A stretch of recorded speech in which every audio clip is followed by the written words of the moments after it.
Chapter 194, The Dark Corner. Zhou Zhenghua gave Lin Dong a careful explanation of the reasons for stopping him. More than 20 years ago, Zhang Yuntian was the man of the hour in Kyoto, with excellent talent, and his popularity even overshadowed that of several of the top magnate heirs at the time. The Zhang family also had high hopes for him, training him as the next generation of the Zhang family's head, hoping that he could lead the family even further and step into the ranks of the top gentry. Although Zhang Yuntian's name was taken by Zhang Yaocheng to mean righteousness, his character was vicious and brutal, contrary to the meaning of his name, and anyone who offended him would be tortured to death by various means. Although the Zhang family tried their best to hide it, it was eventually exposed and drew the attention of the Special Action Group, the Pillars of China. Zhang Yaocheng sent Zhang Yuntian out of China at great cost. Unexpectedly, Zhang Yuntian came to foreign countries, but was like a fish out of water. With his superior talent and strength, he quickly established a mercenary group in the land of chaos, named Bloodthirsty. After 20 years of development, the Bloodthirsty Mercenary Corps had become the third largest mercenary corps in the global underground world. And there were three main reasons why Huaxia valued Zhang Yuntian so much. Firstly, Zhang Yuntian was powerful in his own right and was already in existence at the peak of the dragon ranking. Even if Zhou Zhenghua and Su only teamed up, they would not be a match for him. Secondly, the force is extremely large, controlling the third largest mercenary group in the global underground world, the Bloodthirsty Mercenary Group, with tens of thousands of members and excellent weapons and equipment. The third and most important point was that the Bloodthirsty Mercenary Corps under Zhang Yuntian's control occupied the Dark Corner, an important strategic place in China bordering the Eagle Kingdom. Although the Dark Corner was nothing more than a bullet-ridden place, it was a very important strategic place, both for Huaxia and for the Eagle Kingdom. Regardless of whether it was Huaxia or the Eagle Kingdom, as long as they mastered the Dark Corner, they would put the other side in a passive position. Because the area bordering the two countries, except for the Dark Horn, is a huge primeval forest, and it has an extremely strong magnetic field, hundreds or thousands of times that of the outside. Inside, all communication equipment is destroyed, airplanes can't fly over it, missiles can't hit it, and once inside it's disrupted by magnetic fields and disoriented. The only way to get through these bordering virgin forests to get to the other side is on foot, and you can't carry any electronic devices. And the Dark Corner is the only place that is not disturbed by magnetic fields, so this place is very important for both countries. Once controlled by one of the parties, it is like saying that a knife is put on the neck of the other party. It was reasonable to say that even if Zhang Yuntian was more powerful, and even if the Bloodthirsty Mercenary Corps was stronger, it was still too far from the two great empires of the Huaxia Eagles. The reason why he was able to occupy the Dark Horn was also to find a balance between the two empires. Neither Huaxia nor Xiuming could allow the other to control the Dark Horn, which gave him, the third party, a chance. Zhang Yuntian is also Zhang Yaocheng's son, and Zhang Yaocheng favored him a lot back then. If it wasn't for Zhang Yaocheng, he would have been captured by the Special Action Group back then. Therefore, if something happened to the Zhang family, he would never sit back and do nothing, and if Zhang Yuntian completely fell to the side of the Eagle Kingdom due to Lin Dong killing his brothers and destroying the Zhang family, Huaxia would be in a passive position. At that time, Huaxia will definitely take the lead in launching an attack, not giving the Eagle Nation the opportunity to set up in the Dark Corner. In that case, I don't know how many of the country's elite pillars will be martyred because of this matter, which is something that Huaxia doesn't want to see, and also resolutely can't allow to happen. That was why Zhou Zhenghua quickly ran to stop Lin Dong. If the Zhang brothers died today, the next period of time would be troublesome. The hard-won period of peace is about to be shattered again. After Lin Dong listened to Zhou Zhenghua's explanation, he did not care much about the rest and only knew a few points. Zhang Yuntian is a member of the Zhang family, the peak of the dragon ranking, and in his hands, he controls the third largest mercenary group in the global underground world, occupying the Dark Corner, an important geographical location. If he wanted to uproot the Zhang family, he first had to solve this Zhang Yuntian, or else both the Falcon and the Special Operations Group would stop him. Still not strong enough? If he had enough strength, he would have directly destroyed Zhang Yuntian and then the Zhang family. However, Zhang Yuntian wasn't that simple of a character when he was able to control the Dark Horn and make both empires fearful. What do we do? The Zhang family he must destroy. But right now, the first thing to do was to find a way to exterminate Zhang Yuntian and the bloodthirsty mercenaries. Captain, I want to see the gap between us, Lin Dong suddenly said. Then the aura on his body erupted violently and his body had appeared in front of Zhou Zhenghua. A black tiger fist struck out, accompanied by the sound of a tiger's roar, and clashed with Zhou Zhenghua's fist. Boom! The loud ringing sound was like a thunderstorm. It resounded throughout the villa hall for a long time. Lin Dong continuously retreated more than 10 steps before stopping, and the hard wooden floor on the ground was stepped out with more than 10 pits. Sure enough, strength is not enough. He himself couldn't even beat Zhou Zhenghua, not to mention Zhang Yuntian. Have to go back and keep boosting to do that. There was only one thought in Lin Dong's mind right now. Couldn't care less. Must get more Godhawk points as soon as possible. Lin Dong turned around and left the villa. At this time, Zhou Zhenghua was standing on the spot with a shocked face. The position he was standing in now was already several meters away from where he had been standing when he had just thrown a punch at each other, meaning that he had just been surprisingly knocked back several meters by Lin Dong's punch. How is this possible? He remembered that when he first met Lin Dong, he could only fight with 9, which was the strength of a beginner in the dragon ranking, and his combat experience was still very rough at that time. How much time has passed?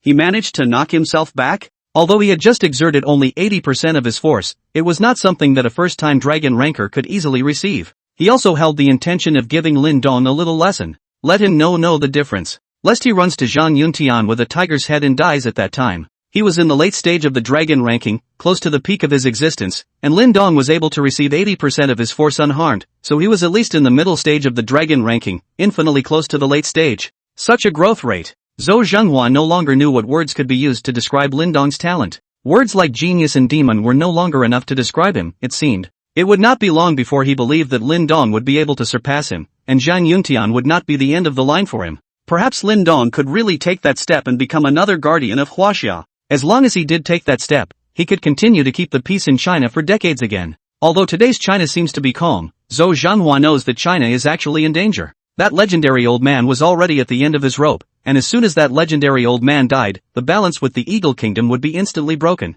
When that happens, there will be war again, and the people will be devastated. That's why there has to be someone in Huaxia who takes that step and tops that old man before he dies in order to continue to maintain the balance. The magnitude of Lin Dong's potential was so great that it shocked everyone, and he needed to hurry back and report on it. It was Lin Dong who was the hope of the whole of Huaxia. Chapter 195. Zheng Hansen has drifted a bit. Zheng Hansen carried Zheng Hanlin out of the villa, so he threw him into his own car, and then hurriedly rushed towards his home. When he arrived at home, he didn't even have time to care that Zheng Hanlin was in the car, so he directly got out and rushed into his grandfather Zhang Yaoqing's study. "Grandpa, save me!" Zheng Hansen knelt on the ground at once, shouting with a snotty nose and tears. Zhang Yaoqing was practicing calligraphy. It was his hobby. Whenever he had time, he would practice for a while. When he saw his grandson Zheng Hansen running and panicked, he frowned and said, "What's the point of panicking? What do you look like now? Is this what the future head of the Zheng family should look like? Get up quickly. Grandpa, someone is trying to kill me. You save me." Zheng Hansen said anxiously. He had to be in a hurry.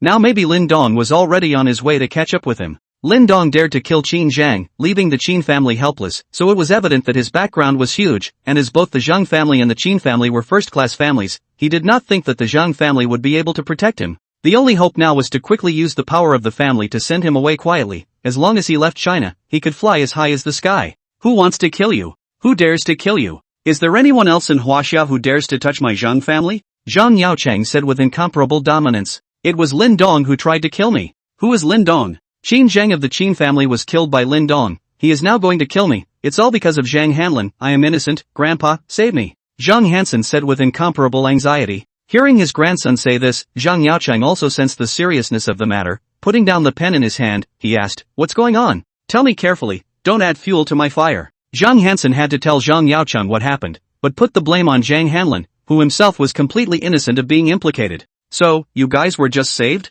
Zhang Yaoqing asked. "Yes. I don't recognize that person either, and I don't know why he saved me." Zhang Hansen replied. "Alright, since they already know, it's fine. You don't have to worry either, just have Xiaolu withdraw the plan against that what's-his-name company." Zhang Yaoqing said indifferently. "Grandpa, you can send me away. I'm going abroad. I'm leaving now. I'm leaving China. I can't continue to stay here. Lin Dong is about to kill the door." "Asshole, look at your bearish behavior. You're afraid of a little thing like this? How will you inherit the position of Zheng family head in the future?" Zhang Yaoqing scolded. Zhang Hansen was scolded. "Trivia? That's still a small thing? It's a small thing when you're on the verge of losing your life. Grandpa, this is not a small matter. This is a matter of human life. When Lin Dong catches up, I'll be done for. He really dares to kill me. If it wasn't for that man's sudden appearance just now, I'd be dead by now." Zhang Yaoqing looked at his grandson's flustered appearance and said calmly, "Since it has come to this point, there are some things that should be told to you, actually." However, before Zhang Yaoqing could speak, he was interrupted by Zhang Hansen. "Grandpa, can you send me away first?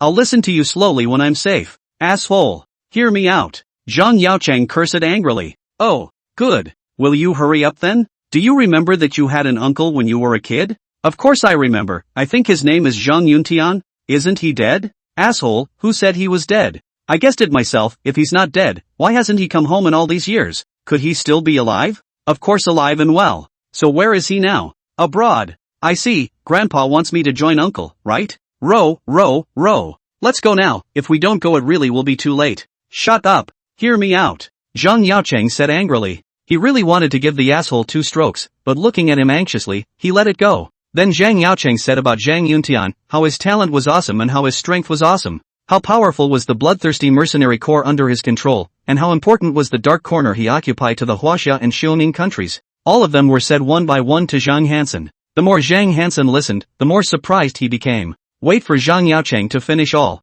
He's in a complete daze. I can't believe I have such a powerful uncle. How is he completely unaware of this? Never heard anyone mention it either. If this was true, wouldn't he be able to walk sideways in China in the future? Grandpa, in that case, as long as Uncle Zhang Yuntian keeps occupying the dark corner, our Zhang family is equivalent to having a deathless card in China? Zhang Hansen still asked with some disbelief. It can be understood that way. Zhang Yaocheng replied calmly. Asterisk. It's so awesome, my uncle is so powerful, why did you tell me only just now? Zhang Hansen said as he jumped up excitedly. If I had told you brothers, you wouldn't have known how much more you were going to stab me in the back. Okay. Then how come, Lin Dong doesn't dare to come and kill me? I'm safe? Even if he comes, there will be people to stop him, and he probably doesn't know the consequences of touching my Zhang family, otherwise he definitely wouldn't do it, unless he doesn't want to continue staying in Huaxia, otherwise the whole of Huaxia will not be able to accommodate him. Then why are you still afraid of him? There is no need to let Uncle Lu withdraw his plan, give me a death penalty, we need to give Lin Dong some color, he wouldn't dare to kill me anyway, and also show the major families in Kyoto that the Qin family can't afford to mess with the people that I, the Zhang family, dare to mess with. Zhang Hansen said excitedly. Finally, I can raise my eyebrows and see who dares to mess with me in Kyoto in the future. I can get you killed, but you don't dare to get me killed. However, he was immediately splashed with cold water by Zhang Yaocheng. He doesn't dare to kill you, but it's still okay for him to come and beat you up every now and then, if you're not afraid of pain, you can try.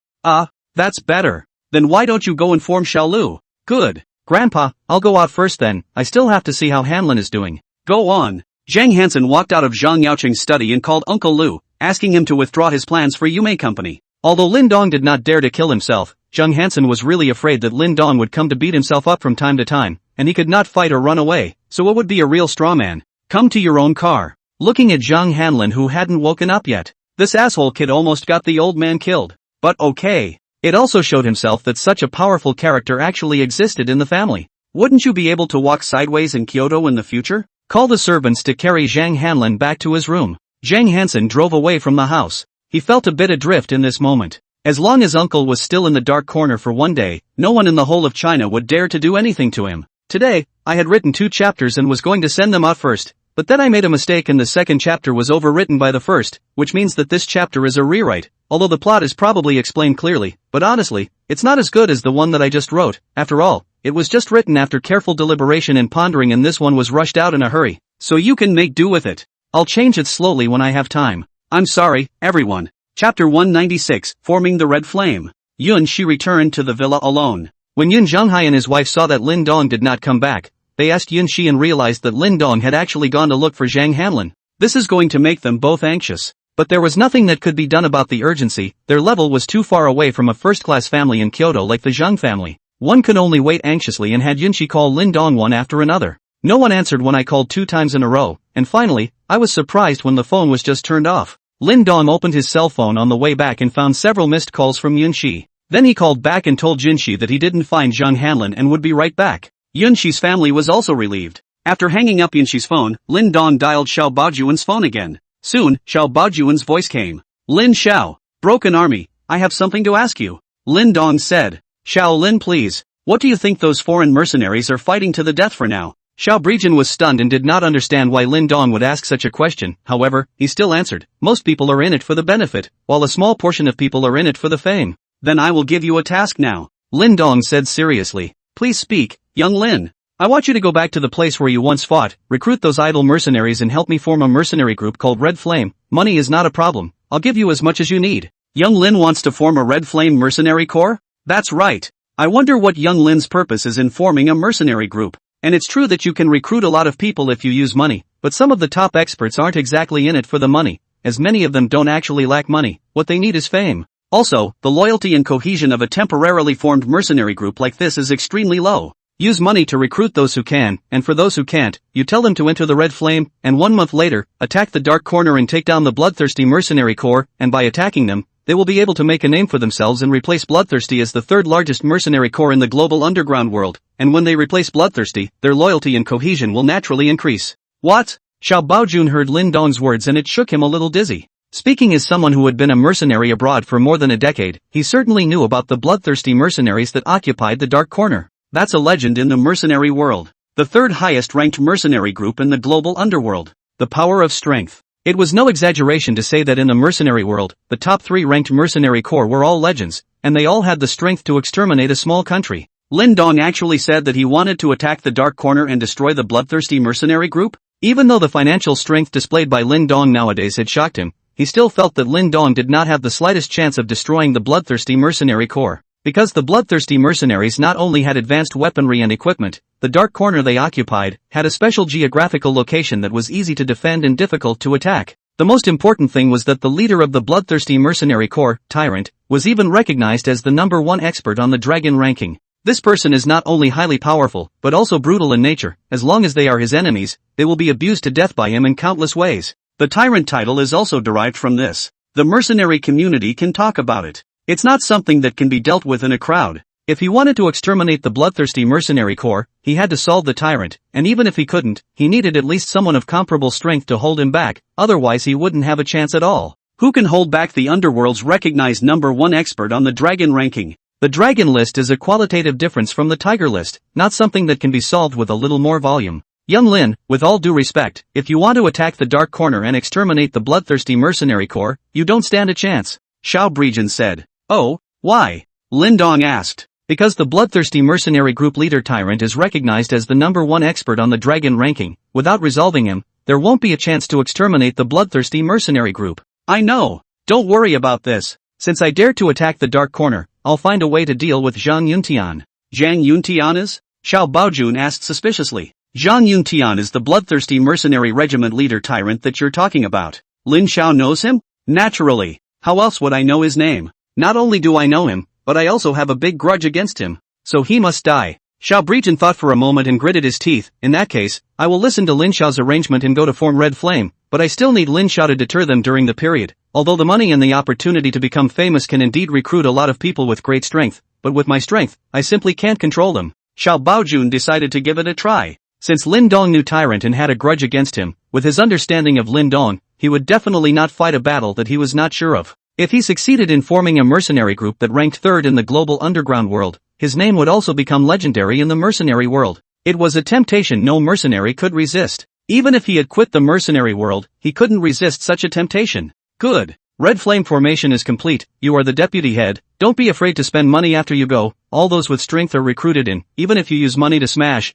you have to give me a powerful Red Flame. You tell them that Tyrant will be dealt with by someone since then. I believe that those who are experts for the name will not give up this opportunity to make a name for themselves. Understood. I will complete the mission. The Zhang family. Just let you live for another month, and then you'll be uprooted. He himself needed to raise his strength to the double limit in a month before he could be sure of defeating Zhang Yuntian. By taking the Dark Horn, he himself was considered to be the king of the mountain and possessed a certain status. Lin Dong had originally thought that with his unlimited money, coupled with his status as a Falcon and Special Operations Group, he could already be fearless and not afraid of anyone without actively committing any crimes, and he was not a person who actively caused trouble in the first place. But from this incident with the Zhang family, it was not enough for Lin Dong to understand. Neither power nor strength is enough. Compared to some old and deep-rooted families, his little bit wasn't enough to look at. With the strength and potential he had shown so far, even if he killed the Zhang brothers, he believed that nothing would happen to him. Zhou Zhanghua and Su Wanli won't do anything to him. As long as he did not leave China, even if Zhang Yuntian was powerful, he would not dare to enter China. This is what Zhou Zhanghua told him. Zhang Yuntian was still a wanted criminal of the Special Action Group, and once he entered China, someone would deal with him. Besides, his identity didn't allow him to enter China, which would cause suspicion from the Eagle Kingdom. However, Lin Dong could not do so. Once it's done, he may be fine, but a lot of people will die because of him. These people were the most valuable treasure of China, and he couldn't put them in danger because of his own selfishness. Since the Dark Horn is a talisman, it should be in your own hands. No matter what, 1 month later, capture the Dark Corner, destroy the bloodthirsty mercenary corps, and then destroy the Zhang family. Chapter 197, Calling a Meeting. Lin Dong returned to Yunxi's home. When Yunxi's family saw Lin Dong's safe return, the stone in their hearts was considered to have fallen. Yun Zhonghai and his wife then went to cook, because they were preparing to leave Kyoto, so they dismissed all the ants who cooked. The family is having a meal. Yun Zhonghai's phone rang. It's his leader calling to tell him to go back to work tomorrow. Before the two couples could figure out what was going on, Huan Meiling's phone also rang. General Manager Yu Mei's phone number. The Zhang family not only cancelled the blockade on Beauty, but also unconditionally gifted all 54% of Beauty's shares to Guan Meiling. Both were a little confused. Why did the Zhang family suddenly stop? It doesn't make sense, does it? They're at the end of their rope. However, they did not suspect Lin Dong at all. It was because Lin Dong's identity, Yun Zhonghai, was still relatively well known. He and Yun Shi were high school classmates, attending high school in Syracuse, which could not be faked. The difference between someone from this small county and a family like the Zhang family in Kyoto was more than 100,000 miles. They all thought it was Yun Zhonghai's old leader who helped, and among the people they couple know, the old leader is undoubtedly the most powerful and most valued Yun Zhonghai. Yun Zhonghai also quickly called the old leader to express his gratitude. On the other hand, the old leader's side thought that Yun Zhonghai was thanking him for putting out the word to keep his family safe. Both sides just misunderstood each other. Lin Dong was even less interested in explaining, although he knew that it must have been the Zhang Hansen brothers who took in his strength to do so. Plus he hadn't done enough with this one, and the Zhang family hadn't paid the price yet.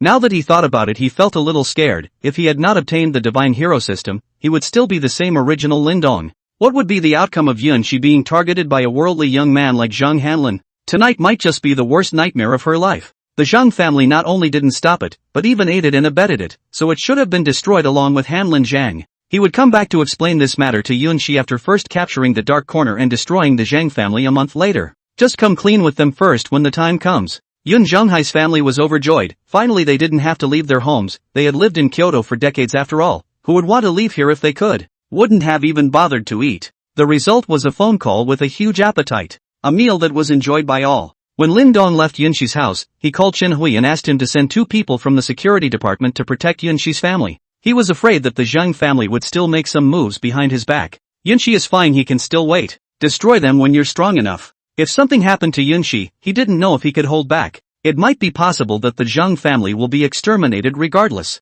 Back to the hotel. Lin Dong looked at his divine magnificence points. 16 points left. Now that his physique was already at the Transcendent Mortal 6th Order, according to his feeling, he needed to reach the Transcendent Mortal 8th Order in order to fight with Zhou Zhenghua, and he needed to be even stronger if he wanted to win. And in order to win against Zhang Yuntian, one must at least reach the double limit. This should put one's shortfall of Godhawk points at around 15,000. That is to say, one needed to spend $1,500 billion in 20 days, and after boosting to the double limit one had to make a trip to the Red Flame Mercenary Corps to deter that newly formed rabble before leading them to attack the Dark Corner. According to this calculation, it would cost at least 8 billion a day, but right now, he could only go up by 30 or 40 divine magnificence points a day sometimes, completely failing to meet the standard. Fortunately, Zhao Xian had just contacted him. Things are pretty much done with the East Lake International Foundation, and now after they put out the word, the number of poor areas that have declared to them that they need schools is in the hundreds. Lin Dong directly told Zhao Xian, let her send people forward to visit, really need to directly start to buy the best materials to build, don't save money, the school must be repaired sturdy and incomparable, so that students also feel at ease in the classroom, do not directly allocate funds.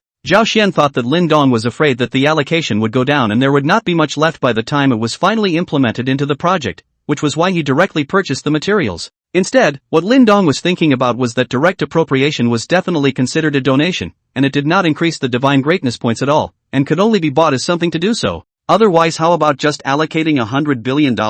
How fast the God point goes up. In the future, if you need a godly point you can just donate tens of billions of dollars. What a relief. Unfortunately, this is not going to work. Everything is set up and we're just waiting for a few days for the Godhawk points to come crashing down. After Zhang Hansen left his home, he directly informed the core members of the T-Sub party to gather at the Great Wall Club. He had something to announce. As one of the 8 kings of the T-Sub party, he has that right to gather everyone. Zhang Hansen was the first to arrive at the Great Wall Club and entered the Heavenly Character Room where they usually met. This was a special private room for their T-Sub party core gathering, and even the seats were fixed. However, this time, Zhang Hansen didn't sit in the seat that belonged to him, but instead sat in T-Sun Zhao Shidao's seat. Looking at the 8 positions lower than his own, Zhang Hansen felt that this was the most comfortable. Soon, the core of the Tsi party arrived one after another, and Zhao Shidao was the last to enter. Zhang Hansen, didn't you say you were going into seclusion? What? You broke through to the Tiger ranking so quickly? You even called everyone to a meeting. Isn't it just about breaking through to the Tiger ranking? Making it so grand, isn't this delaying everyone's time?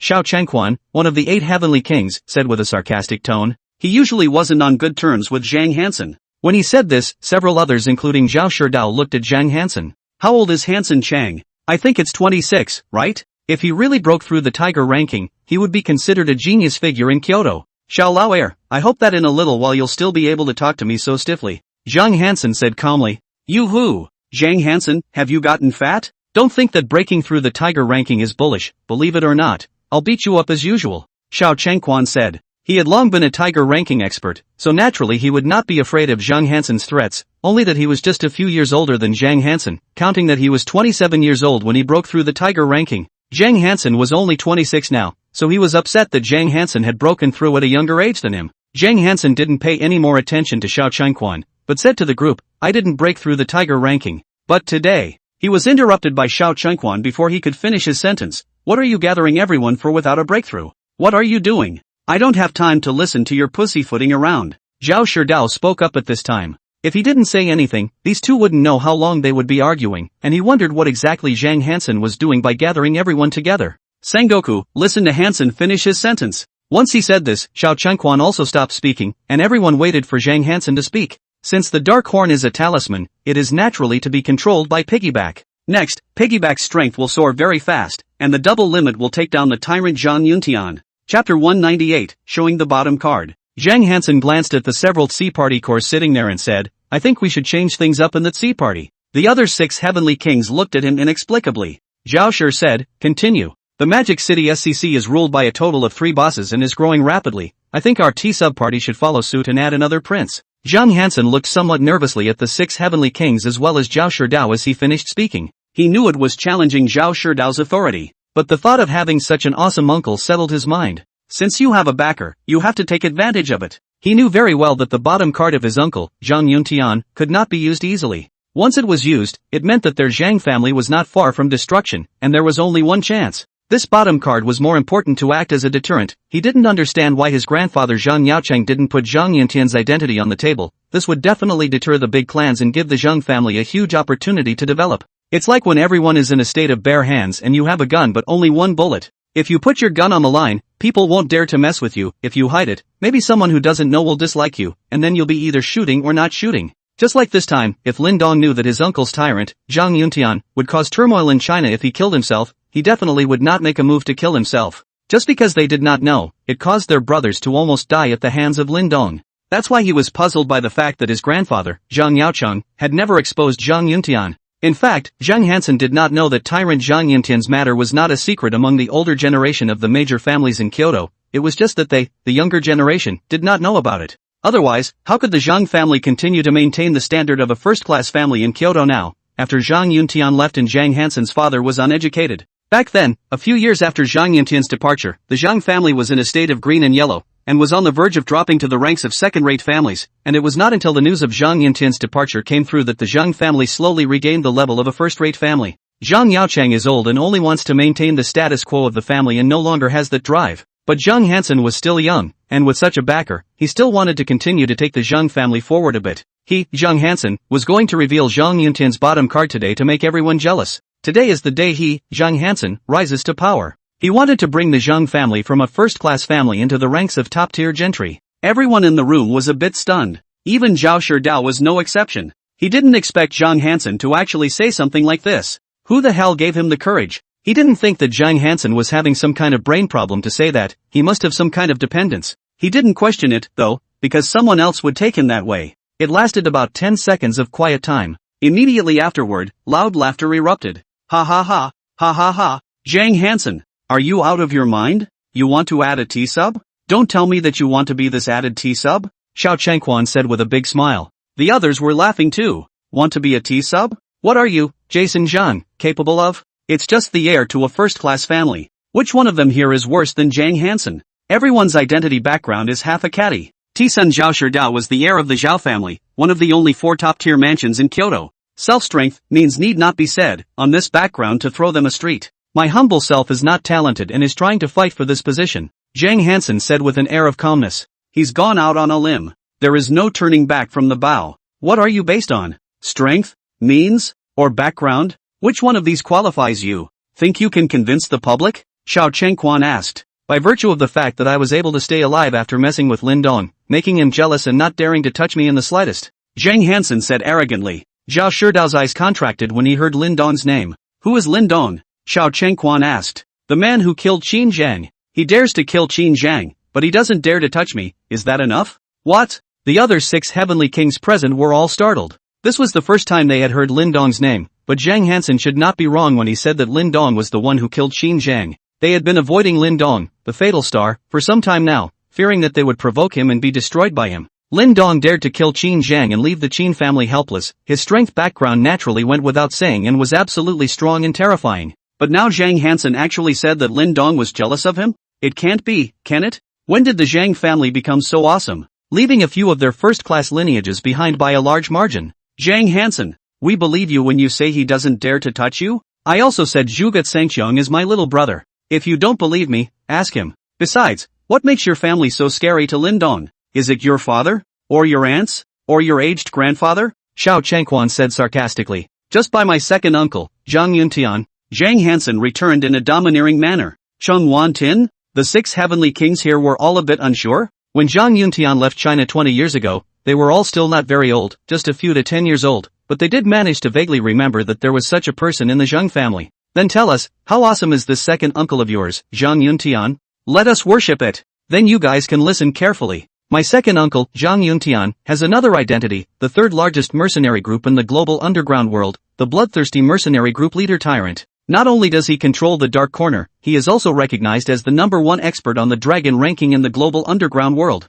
I wonder if this identity is enough. After Zhang Hansen finished speaking, he sat down, then put his feet right on the table and waited for everyone's reaction. What? Hear this. Everyone present was shaken. Zhang Hansen's second uncle, Zhang Yuntian, is the first master tyrant on the dragon list? Or the leader of the bloodthirsty mercenaries, the third largest mercenary group in the global underworld? And even more so, controlling the Dark Corner, a place of great importance to both China and the Eagle Kingdom? As the heirs of the first-class families in Kyoto, they had an in-depth understanding of the pattern of China as well as some important information in the world. If the Zhang family really had such a backer, it would be absolutely awesome. You can walk sideways in the whole of China. Everyone is in shock. Even Si Zhao Shidao was no exception. In his position he better understands how powerful a tyrant's deterrent can be. In the past, he seemed to have heard his grandfather say that there was a powerful backer behind the Zhang family, and as long as the backer did not fall, the Zhang family could never decline. If Zhang Hansen's dad hadn't been too defeated, too second-rate, and too uneducated, the Zhang family might have crossed over into the top tier of luxury families.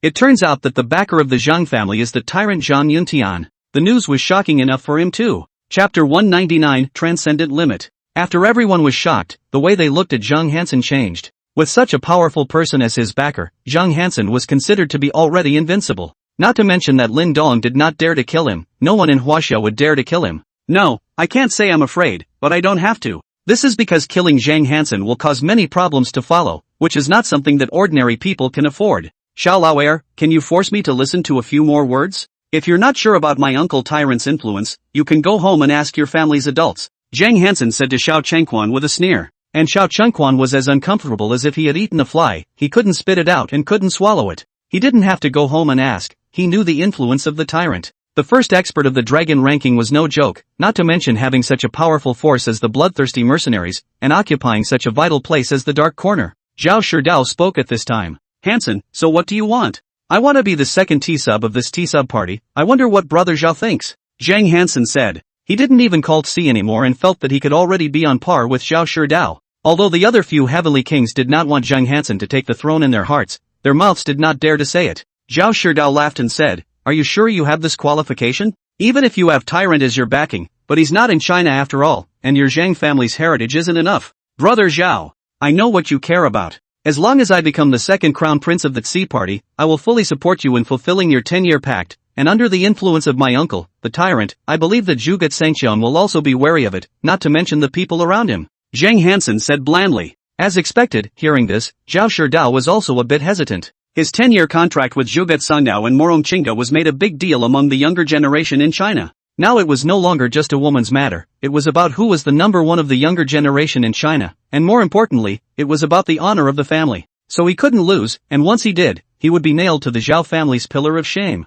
He was going to gather all his strength and win this engagement. At that time, he, Zhao Shidao, would be the number one person of the younger generation in Huaxia, his reputation would be at its peak, and no one would be able to stop him on the road ahead anymore. Winning and losing will be the difference between heaven and hell. Yes, Zhao Shidao said slowly. A T-sub's identity is just a T-sub's identity, so what if I give it to him? The T-sub party is still under my control. T-sub, T-sub, T-sub, the others called out. Even though Zhang Hansen possessed a powerful backer, it was still a bit difficult for these people to accept that someone with a status similar to theirs was suddenly above them. But Zhao Shidao held out his hand to stop everyone from talking. Brother Zhao is really wise. Don't worry, I've already gotten my uncle's contact information from my grandfather. Even if he can't come in person, sending 2 experts from the bloodthirsty mercenary corps over is still doable, and I'll definitely do my best to help you defeat Zhuge Sangxiong and ascend to the top of the younger generation in China. Zhang Hansen said smilingly. In that case, from today onwards, Hansen is the second T-son of the T-Sun party, with the right to utilize all the resources of the T-Sun party. Seeing him is like seeing me. I hope everyone will cooperate with him in the future.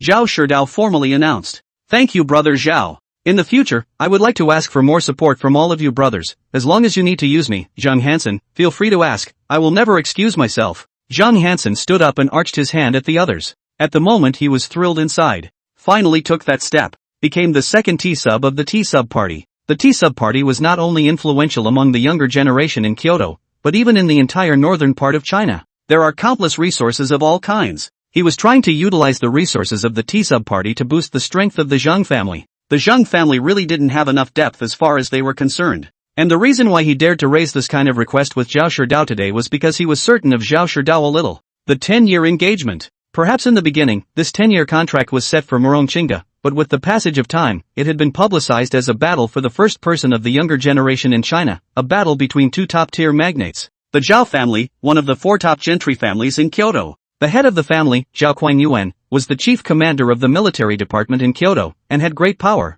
The Zhuge family, once one of the top magnates in Kyoto, and now one of the 4 great families of Magic City. Ever since Zhuge Sangdao's father, Zhuge Hongtao, took over the position of chief of the Magic City more than 10 years ago, the Zhuge family moved their family out of Kyoto and went to the Magic City. Due to the Zhuge family's deep roots, it had gained a firm foothold in the Magic City in a short period of time, and was known as one of the 4 great families of the Magic City along with the other 3 major local families of the Magic City. This matter is no longer a simple matter of righteousness. It's a collision of 2 top giants. So Zhao Shidao can't afford to lose. Once he lost, the Zhao family would lose face and he would live under Zhuge Sangdao's shadow forever. Alright, that's it for today, everyone leave if there's nothing else. Hansen stays, Zhao Shidao said as he stood up. The several heavenly kings were all looking at me and me at you as they slowly left the heavenly named private room. Zhang Hansen stayed inside. Lin Dong did not go to school for the past few days, and Yunxi also took a vacation. He went to accompany Yunxi during the day and went back to the hotel at night. The main reason is that I am afraid that the Zhang family will do something else. Yun Zhanghai and his wife were also not surprised. The 2 had done everything anyway, so they let them be. Even Yun Zhanghai directly asked Lin Dong to move over and live with him, but he was refused by Lin Dong. He still had many secrets that he could not let others know for the time being. Yun Zhanghai and his wife were also each busy with their own things these days, basically going out in the morning and only coming back at night. Lin Dong then accompanied Yunxi to almost all the scenic spots in Kyoto. A week passes quickly. What made Lin Dong depressed was that the imagined surge in divine greatness points did not come, and only more than 200 divine greatness points were raised in a week. With his physique raised from the Transcendent Mortal 6th Order to the Transcendent Mortal 8th Order, he felt that he should be able to go through a few moves with Zhou Zhenghua now. In Lin Dong's anxious waiting, another day came by. The divine magnificence points finally began to increase wildly. In one day the Donglai International Foundation signed tens of billions of dollars in contracts with steel mills in several parts of the country, along with a variety of other materials. As long as the poor mountainous areas lack of things, what to eat, where, use all send, but not send money. This was Lin Dong's request. In this one day's time Lin Dong's divine greatness points had increased by more than 200 points, and together with the remaining ones, there were already 300 divine greatness points in total. Lin Dong returned to the hotel in the evening and raised his physique to the Transcendent Ninth Order.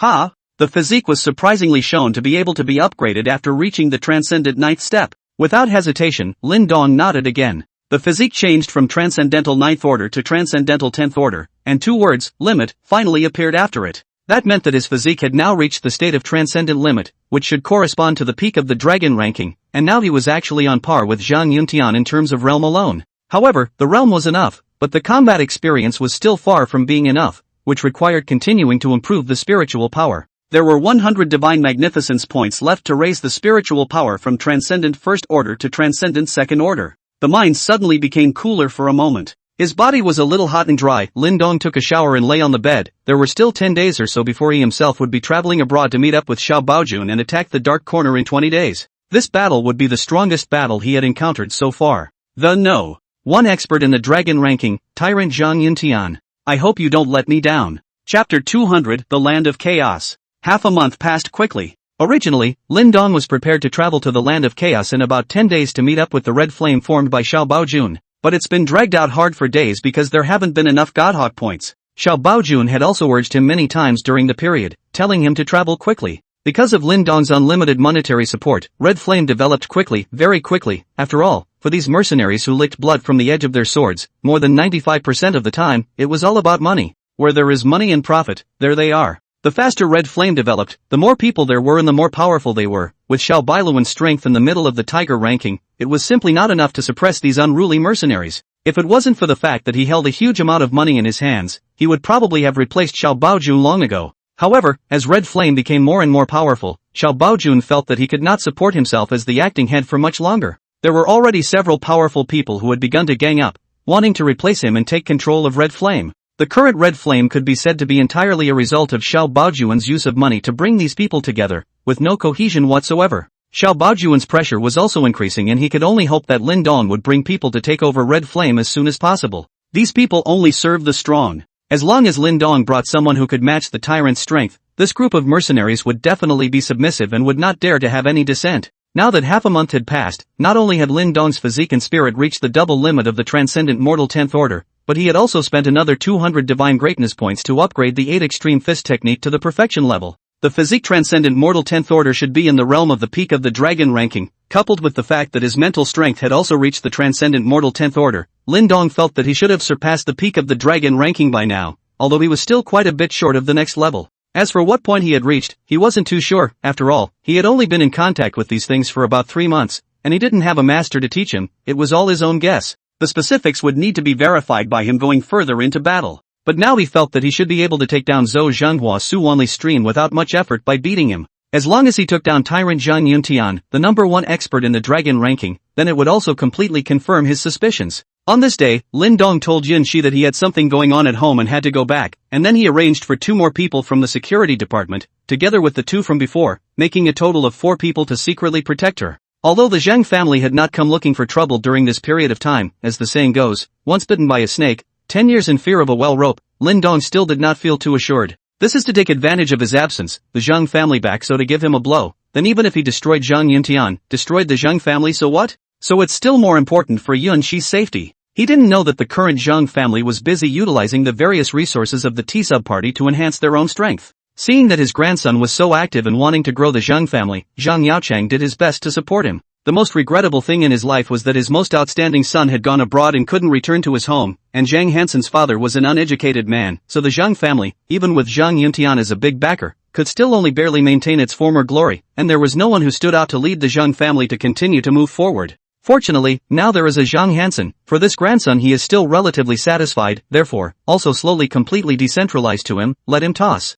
In his opinion, as long as his son Zhang Yuntian didn't die and kept occupying the dark corner, the Zhang family wouldn't have any problems in China. Zhang Hansen can toss out some fame as the best, toss out. Zhang family is just to maintain the status quo. In that case, let go and let Zhang Hansen have a go at it. The matter of Zhang Hansen becoming the second T-sub of the T-sub party had also been announced long ago by Zhao Sherdao throughout the T-sub party. He could be said to be second only to Zhao Sherdao in the Tsi party right now, plus the fact that his uncle was Tyrant Zhang Yuntian, the number 1 expert on the dragon ranking, was also spreading in the top circles of Kyoto. Zhang Hansen could be said to be in the middle of the day, and the remaining 6 heavenly kings had to listen to his orders. He also used this reputation to start buying people in the T-sub party while utilizing the resources of the T-sub party to rapidly strengthen the Zhang family. The several heavenly kings were outraged at this kind of false publicity. They teamed up to find Zhao Sherdao, but Zhao Sherdao told them to turn a blind eye and cooperate with Zhang Hansen as he should. He has his own plans. That is to say that for a situation like Zhang Hansen's, Zhao Sherdao was tacitly approving of it. The Zhang family was developing rapidly, but they did not realize that Lin Dong was already preparing to set off to cut down the big tree behind them. As long as the Tyrant Zhang Yuntian fell, the Zhang family did not have this backer. For Zhao Sherdao, Zhang Hansen would have no value. At that time, even if Lin Dong did not make a move, Zhao Sherdao would not let Zhang Hansen go. The reason why Zhao Sherdao tolerated him was because Zhang Hansen had tremendous value to himself. Once he had no more value, how could Zhao Sherdao tolerate his provocations against him? In all the years since the Tsi party was founded, Zhang Hansen was the first person who dared to challenge the majesty of Tsi Zhao Sherdao. After everything was ready, Lin Dong first returned to Jiangnan province, disguised himself and made a fake identity to fly abroad. This time he needed to hide his identity. Even if he destroyed Zhang Yuntian and captured the Dark Corner, he did not intend to reveal his identity for the time being. This is the bottom card. It needs to make a difference at a critical time. And he didn't want to upset the balance between the two empires. Once the existing balance was disturbed, leading to war between the two sides, there was no telling how many innocent people would have to die.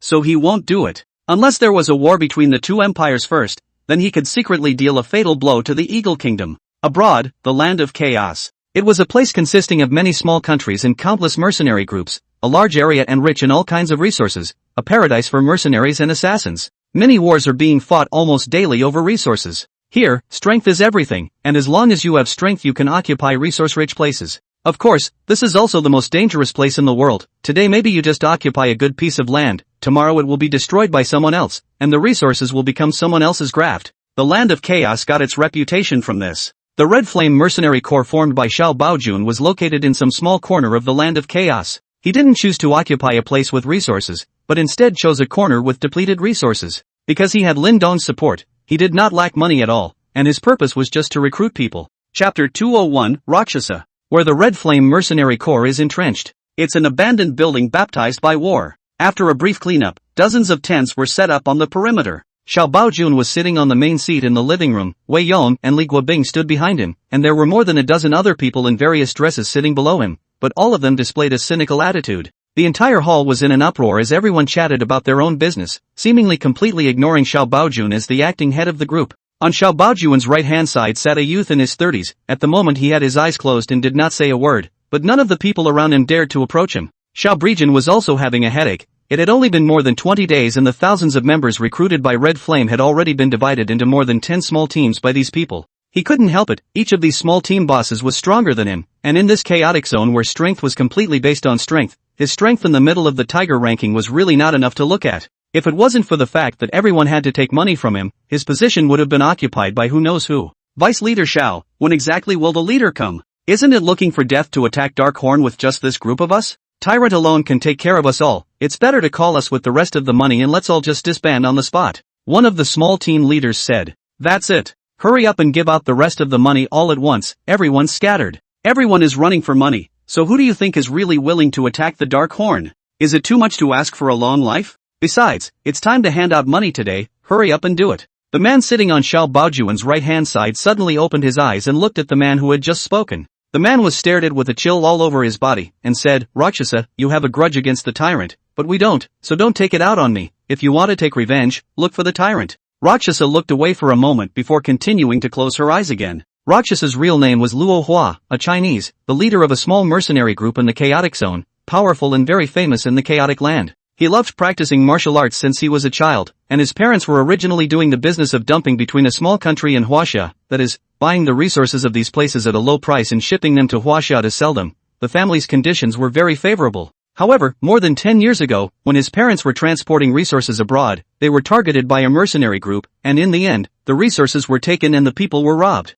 He had just recently come of age at that time, and even though he had wired a huge ransom as requested, his parents did not come back in the end. So he resolutely gave up his studies, came to the chaotic zone, began a mercenary career, because of his childhood hobby of practicing martial arts. A few years later is also a little famous, of course, in the middle of this he actually faced how many times the life and death crisis, only he knows. That's when he finally found out that his parents were hijacked by the bloodthirsty mercenaries back then, and that they killed people after receiving the ransom. All these years he was thinking about revenge all the time, but unfortunately his strength grew very fast. The bloodthirsty mercenary group's strength grew even faster, especially Tyrant, who was already the #1 expert on the dragon ranking, and his strength in the middle of the dragon ranking was estimated to be not able to hold out for 10 rounds in front of Tyrant. Originally thought that there was no hope for revenge in this life, but half a month ago, he heard that someone was recruiting mercenaries to attack the Dark Corner, and he didn't hesitate to bring his own mercenary group to join in directly. But he was disappointed when he came in. This place was a complete rabble, and to use this group of people to attack the Dark Corner was undoubtedly looking for death.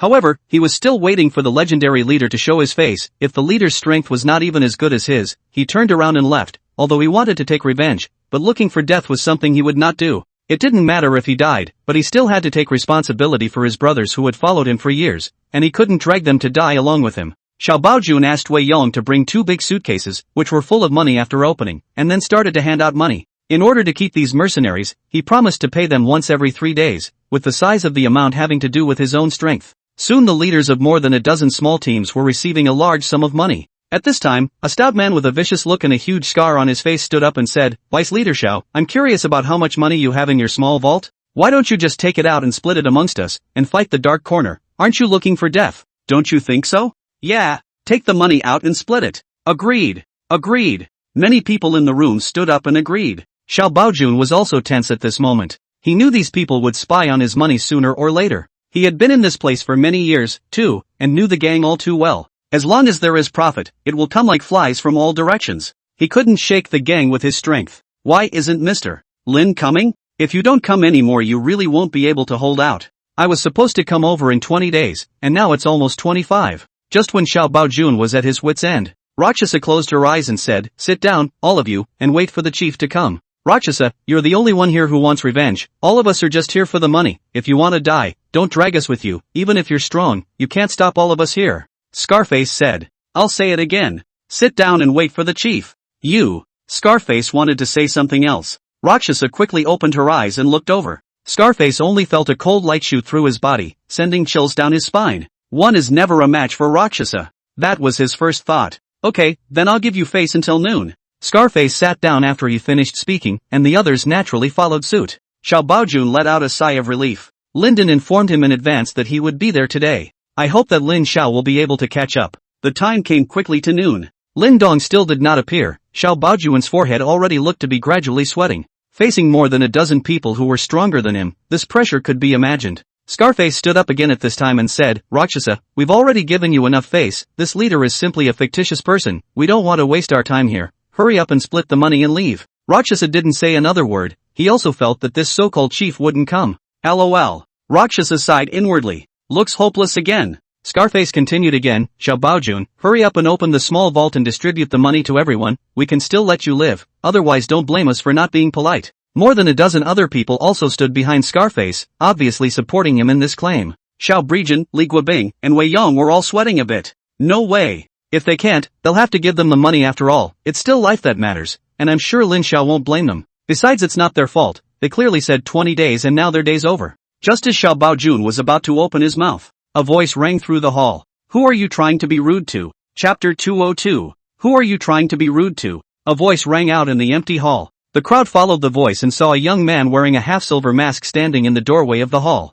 Lin Xiao finally caught up. Xiao Baojun's trio finally breathed a sigh of relief. Rakshasa opened his eyes and looked at the figure in the doorway, feeling nothing from him that belonged to a strong man. "Who the hell are you? Are you looking for death?" Scarface looked at Lin Dong and cursed. "What a foul mouth. Slap your mouth." Lin Dong's words had just fallen. Pow! A voice rang out from the living room. The crowd only saw that half of Scarface's face had swollen. "Where is he?" Everyone looked around before realizing that Lin Dong was already sitting in Xiao Baojun's seat while Xiao Baojun was standing behind him. This? What just happened? Everyone was flabbergasted. All I heard was "what a foul mouth. Slap me." Scar's face swelled up, and the masked man who had just been in the doorway was now sitting in the main seat. At this rate, can a human being do that? Scar was also covering his face with one hand at the moment, looking at Lin Dong who was sitting on the main seat with two horrified eyes. Although his face was burning hot and painful, he didn't dare to make a sound at all. He was an early-stage dragon ranking expert, but he didn't even see his opponent's movements clearly. If the other party had just given him a blow to the neck, he wouldn't have even been able to react before being killed by the other party.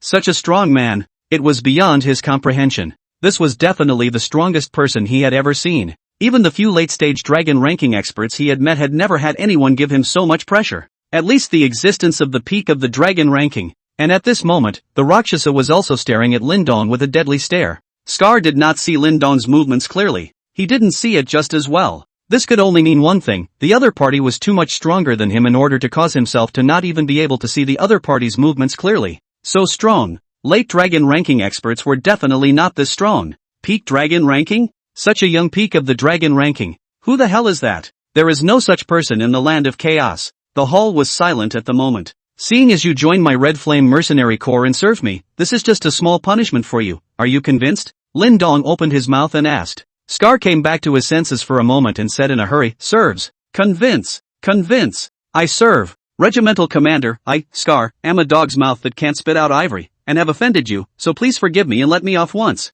I, Scar, will follow you for the rest of my life. He was truly shocked by Lin Dong's strength. There were no rules at all to speak of in the land of chaos, all the rules were made by the strong. He was really afraid that Lin Dong would be unhappy and kill him, so he hurriedly showed his loyalty. My name is Silverface, I am the leader of the Flame Mercenary Corps. From today onwards, Xiao Baojun is the deputy leader of the Flame Mercenary Corps. I hope that you guys can respect him, and if there is a situation like today's again, there will be no leniency. Does everyone have anything to say? Scar and the dozen or so people behind him didn't dare to speak. Obviously, he had been shocked by the slap Lin had just given him. How can you resist when you can't even see your opponent's movements clearly? At this time, Rakshasa stood up and said, Chief, I have questions to ask. You say. Lin Dong observed Rakshasa from the first moment he entered. Inside the entire hall, he was the strongest, reaching the middle stage of the dragon ranking. The only one left was Scarface, whose strength was at the early stage of the dragon ranking, and everyone else was at the peak of the tiger ranking, or in the middle stage of the tiger ranking. Just now, if Lin Dong did not see that Scarface's strength at the early stage of the dragon ranking would play a big role in the immediate attack on the dark corner, he would have directly struck out to seriously injure Scarface,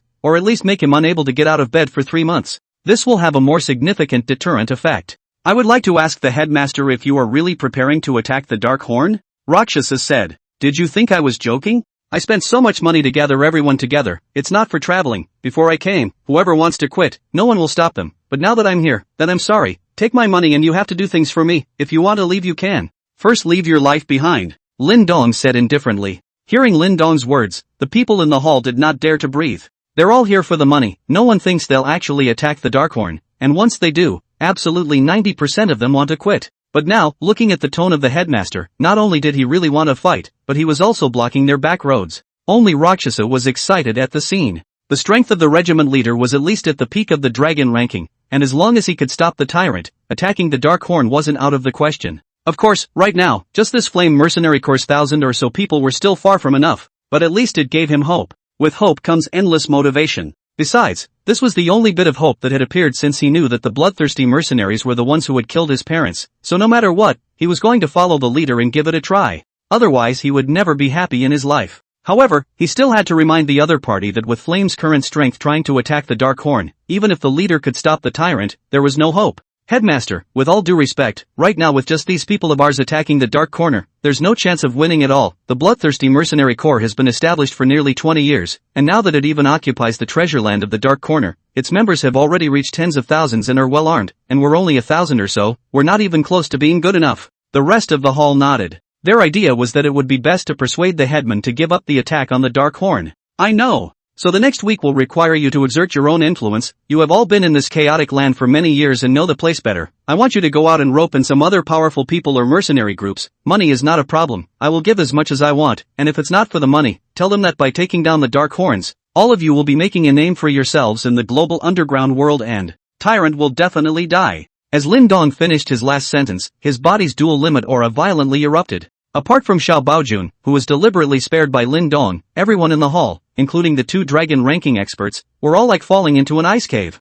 Chapter 203. Lin Dong, whose physique alone had reached the transcendent limit, was already equivalent to the peak of the dragon ranking, and with the addition of the spiritual power limit, his strength had already surpassed the peak of the dragon ranking and had taken another small step forward. Don't underestimate this small step. What this represents is already another level, a transitional realm that surpasses the dragon ranking but is half a step short of the next realm. This was a realm that many peak dragon ranking figures could only dream of. Because once you reach this realm, it's only a matter of time before you break through to the next realm. This aura was unleashed by him with all his might. The entire lobby of the building was a bit rickety. All those in the hall who were targeted by Lin Dong's pressure felt as if they were instantly frozen in a block of ice. Not only were they cold and chilled, they couldn't even move a finger. This was a double suppression of the physical and spiritual. At this moment, when they were facing Lin Dong, it was completely like they had encountered a natural enemy on the food chain, and they simply could not generate a little bit of resistance. In the martial arts world, even if the strength was far stronger than the opponent, such a situation would never occur. This was the effect of Lin Dong's spiritual power. His spiritual power was too strong, mentally suppressing the enemy and causing the enemy to be in awe of him.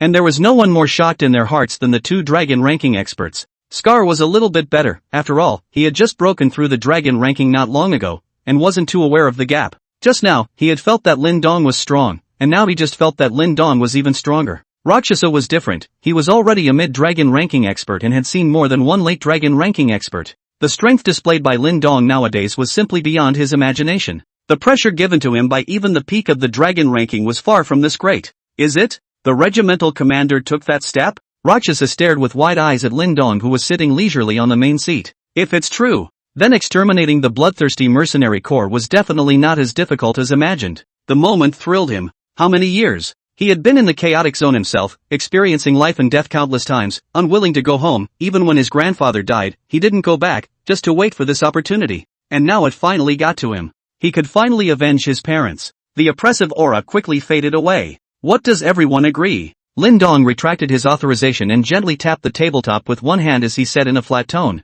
Although he said these words in a consultative tone, they fell on everyone's ears as irrefutable, so no one dared to speak out against them. Since no one has any objections, then we can all split up and gather here a week from now. I hope that by then there will be no less than one person here. Otherwise, the world is so big that the ends of the earth will no longer have a place for you to stay. Don't worry, leader, I will definitely complete the mission and pull in more people to join Red Flame. Scar immediately expressed his loyalty. Yes.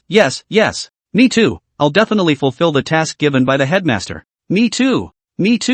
Lin Dong continued, of course, if you are able to pull in more and stronger people for Red Flame, after taking down the Dark Corner and destroying the bloodthirsty mercenary corps, I will reward you based on your merits, and will never treat everyone who has made contributions to Red Flame poorly. Alright, each of you, leave. The people in the hall left one after another, but Rakshasa never left. Something wrong? Lin Dong asked as he looked at Rakshasa. Yes. Rakshasa replied. Xiao Brejan and the three of them understood and left the hall in the middle of the hall. Say it. Captain, if we take the Dark Horn, can you leave the final blow to finish off the tyrant to me? Rakshasa asked. Oh, you have a grudge against the tyrant? Uncommon. Rakshasa replied through gritted teeth. Talk. After hearing about Rakshasa, Lin Dong could not help but look at him a little higher. A rich second generation who grew up with a privileged life, because his parents were hijacked and killed by the bloodthirsty mercenary corps. In order to avenge his parents, he came to the chaotic zone alone, and grew up to this point in more than 10 years. I am afraid that only he himself knows how many dangers and life and deaths he has experienced. Such a man was truly worthy of his admiration. It has nothing to do with strength. Rather, it is a spirit. Yes, Lin Dong said. He didn't have to say no to this kind of thing. As long as the result was the same, the process didn't matter. He didn't have any grudge against the tyrant, and he only killed him to make the Zheng family lose this amulet so that he could make a move against the Zheng family. So in the end the tyrant dies at the hands of whomever. And this tyrant seems to be a man of many evils. The mercenary world wasn't really all evil. Many mercenaries took on missions that were like bodyguards, keeping their employers safe. Like the small team Xiao Brejan and the others used to be. Thank you, Captain, Rakshasa exclaimed. Finally, revenge was in sight, and his parents could rest in peace, a day he'd waited for far too long. But I also have a condition, Lin Dong said. Go ahead, Chief. I want you to completely join Red Flame and become Red Flame's deputy leader. Xiao Bajuan's realm is destined to not be able to suppress the entire Red Flame mercenary corps, and I won't be able to stay in Red Flame all the time, so I need someone who is strong and able to hold down the scene to lead Red Flame. How about it? After thinking about it, Rakshasa said, good. As long as the headmaster helps me avenge my parents' death, I will be at the headmaster's disposal. A gentleman's word. A team of horses. Rakshasa returned to his quarters. Since he was the strongest before Lin Dong came, he also occupied a dilapidated building, and those who were poorly equipped had to set up their own tents. Fortunately, these mercenaries are all people who lick blood from the mouth of the sword, not so calculating, not to mention having a tent. Even in the middle of nowhere, they can sleep. Just as Rakshasa entered the house, someone asked, Chief, how's it going? Are we leaving too? I see that everyone has withdrawn. There were 7 or 8 people in the room at the moment, all fiddling with their weapons, some polishing their sniper rifles, others gesticulating with the daggers in their hands. After Rakshasa came in, they all looked up at him, and the one who had just spoken was one of the women dressed in an alluring outfit. And these 7 or 8 people, surprisingly, were all Tiger rank experts, and even several Tiger rank peaks. This is definitely a powerful force to be reckoned with. Obviously Rakshasa, as a team, goes for the absolute elite. I've decided to disband our team and merge into the Red Flame mercenaries. Rakshasa said. What? Chief, you don't have a fever, do you? Why? Isn't it good for us to be together? With a small target and freedom to come and go, even large mercenary groups can't do anything to us. Right. We're fine the way we are. Why should we merge into Red Flame? Could it be that Red Flame is really going to attack the Dark Corner? Chief, we know you want to take revenge, but you're going to send yourself to death. Everyone stopped moving their hands and waited for Rakshasa's answer. Dissolving the team and merging into Red Flame was something they couldn't accept. They had been working together for many years, performing missions very tacitly, and had grown attached to each other, so if they went to join another mercenary group, they would surely be broken up. When the time comes to team up with other people, will they dare to leave their backs to their teammates? Chapter 204 Preparations. I've met the Red Flame mercenary leader today, very strong. Rakshasa spoke up. How strong? I have absolutely no resistance in front of him. I should have already reached above the peak and taken that small step. What? Everyone was looking at Rakshasa in shock.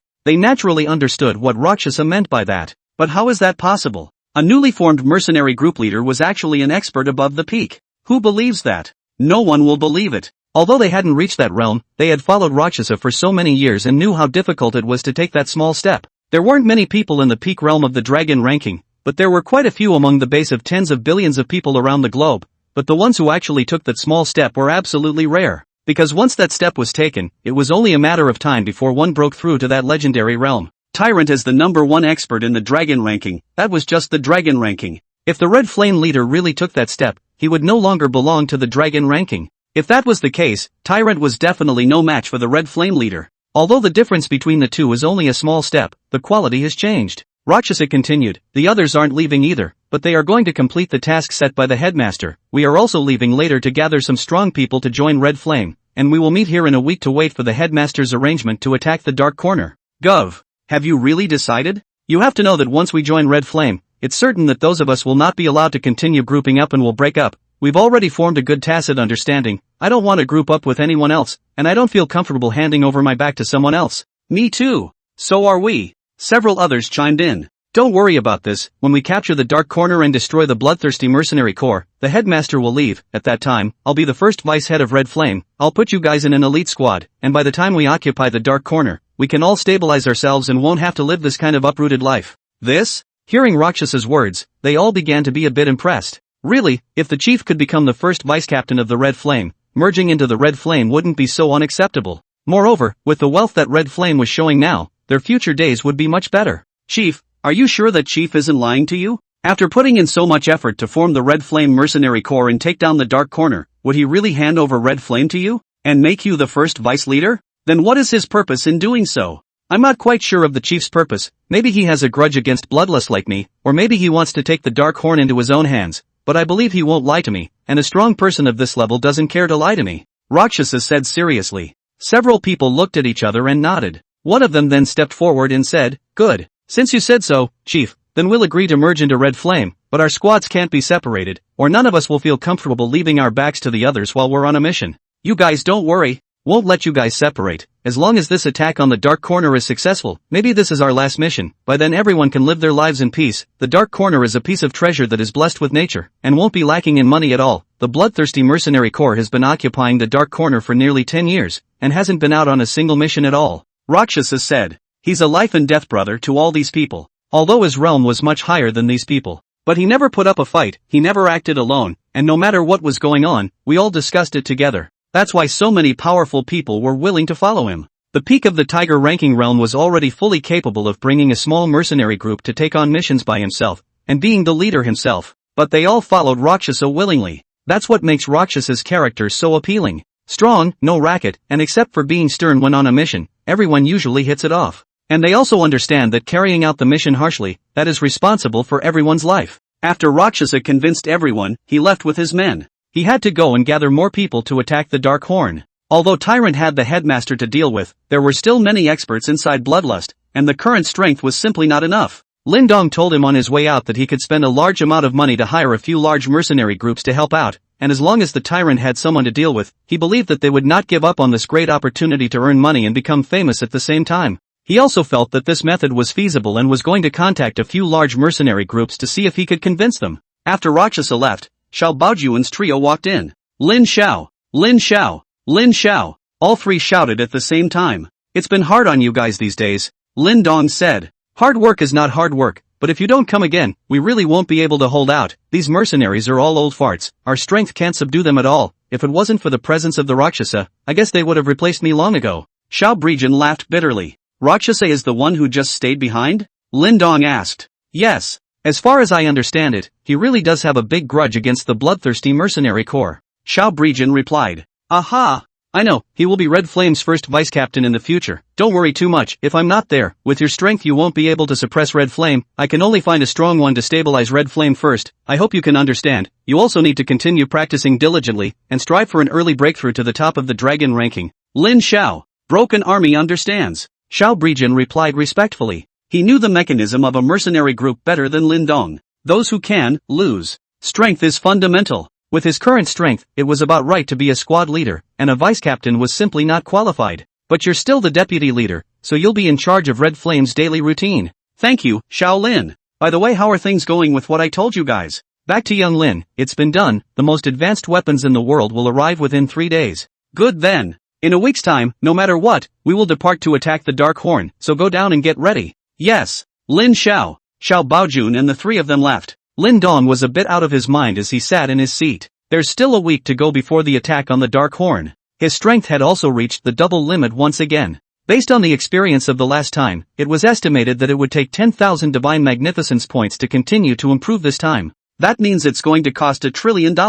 Physical and mental are too. 10,000 points for each item, that's 20,000 points, not including the ones that continue to improve. At the current rate of dozens of points a day, I don't know how long it will take. If only this earth had an owner, he really wanted to ask if it was for sale. Chapter 205 The Settlement. The Land of Chaos used to be a very powerful country, although it was not as strong as the two empires of Huaxia and Eagle, it was still quite a bit stronger than some of the other countries. Because this country is too rich in resources, it has been spied on by the Eagle State for a long time, but with the constraints of Huaxia, the Eagle State does not dare to do too much obvious, and can only start from the inside. After years of infiltration by the Eagle Nation, the country was finally split from within, and just when the Eagle Nation wanted to make a move to overrun the country's resources, it was prevented by Huaxia. Naturally, Huaxia would not allow the Eagle Kingdom to continue to increase its strength, and the two empires were restraining each other, which gave the mercenary corps a huge opportunity. Over and over again, this area became the world of mercenaries, and even the various small countries around would send people disguised as mercenaries to grab resources. This then becomes the most chaotic place on the planet. The pattern is similar to tribal rivalry, where large mercenary groups are equivalent to large tribes, occupying resource-rich places, and small mercenary groups are equivalent to small tribes, occupying places with relatively fewer resources. Once the resources of the place they occupied were tapped out, they would either look for a new resource site or encroach on the resource sites occupied by other mercenary groups, which would lead to fighting. As a result, the natives here were very much hated by the Eagle people, but they slowly accepted the reality and embraced the warmth of the group, operating under the name of a mercenary group. The number one mercenary group in the global underground world, the Holy Light Mercenary Group, is the composition of the experts left behind by the country that used to be here, and they also still occupy the richest place in the chaotic land, and the reason why they took the name of the Holy Light is that they want to purify all the darkness in the world. There was one type of people in the land of chaos that was protected by all the mercenary groups, and that was the specialized resource gathering teams. The mercenary group occupies the resource land, naturally need to collect resources to take out to exchange for money, and they do not know how to collect, which gave birth to a new professional group resource collection team. They charged a certain commission to help the mercenary corps gather resources, and even if the mercenary corps they were helping was exterminated, they wouldn't be harmed, it was just a matter of changing employers. Because if they couldn't even guarantee their safety, they definitely wouldn't come here to work, and if they didn't come, the mercenary group wouldn't be of any use even if they occupied the resource land. Therefore, in the land of chaos, a war between mercenary corps for resources would not implicate the resource gathering workers, and even if they were accidentally injured by mistake, they would be compensated with a large amount of money. And the resources gathered by the major mercenary corps were also for sale, which formed a trading area in the chaotic zone, also called the stabilized zone. This place is also protected by all the mercenaries, and the resources that everyone gathers are shipped here to exchange for money as well as to buy necessities and food. The settlement is also home to traders from various countries around the world, who ship out resources and sell them and then ship in all kinds of food. Numerous gathering workers would also go to the stabilized area to rest when there were no gathering tasks, waiting for the next task to come. The settlement is effectively a bustling city nestled in the land of chaos.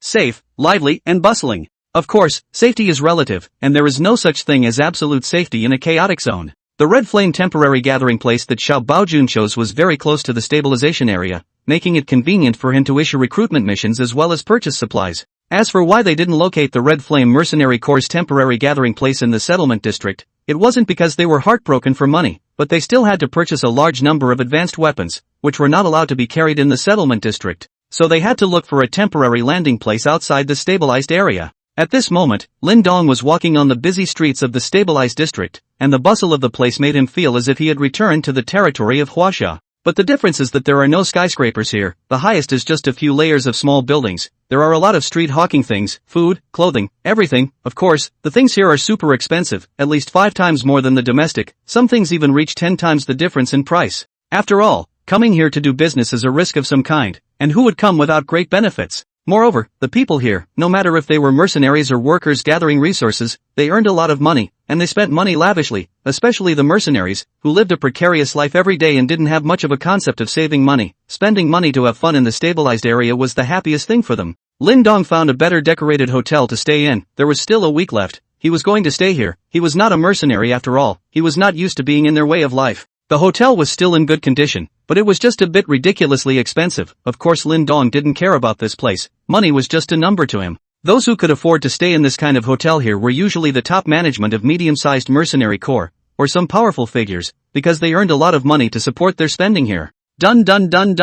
It hadn't been long since he'd entered his hotel room when there was a knock on the door. Lin Dong opened the door and saw a blonde in revealing clothes standing in front of the door. "Sir, need service?" The woman was obviously not Chinese. She should be from some small surrounding countries, but spoke fluent Chinese. As an adult, Lin Dong naturally knew what the so-called service was, but he was not interested. Even a beautiful woman like Han Shiyun he held back, let alone this kind of windswept woman. He didn't want to give up his first time to a woman like that. "No need. Thanks," Lin Dong replied. When he finished he was ready to close the door, but the door was stuck to the other side. "Sir, we have all kinds of countries here. What type do you need? We can satisfy you with all of them," the woman still asked undeterred. "It's really not necessary. Thanks. I'm going to rest." Lin Dong tried to close the door, but it was still stuck by the other party. "Sir, if you look at me, I can serve you for free. Guaranteed to make you die of lust," the woman threw winks and said in an ambiguous voice. "Roll." Lin Dong spat out a word from his mouth that contained a hint of pressure.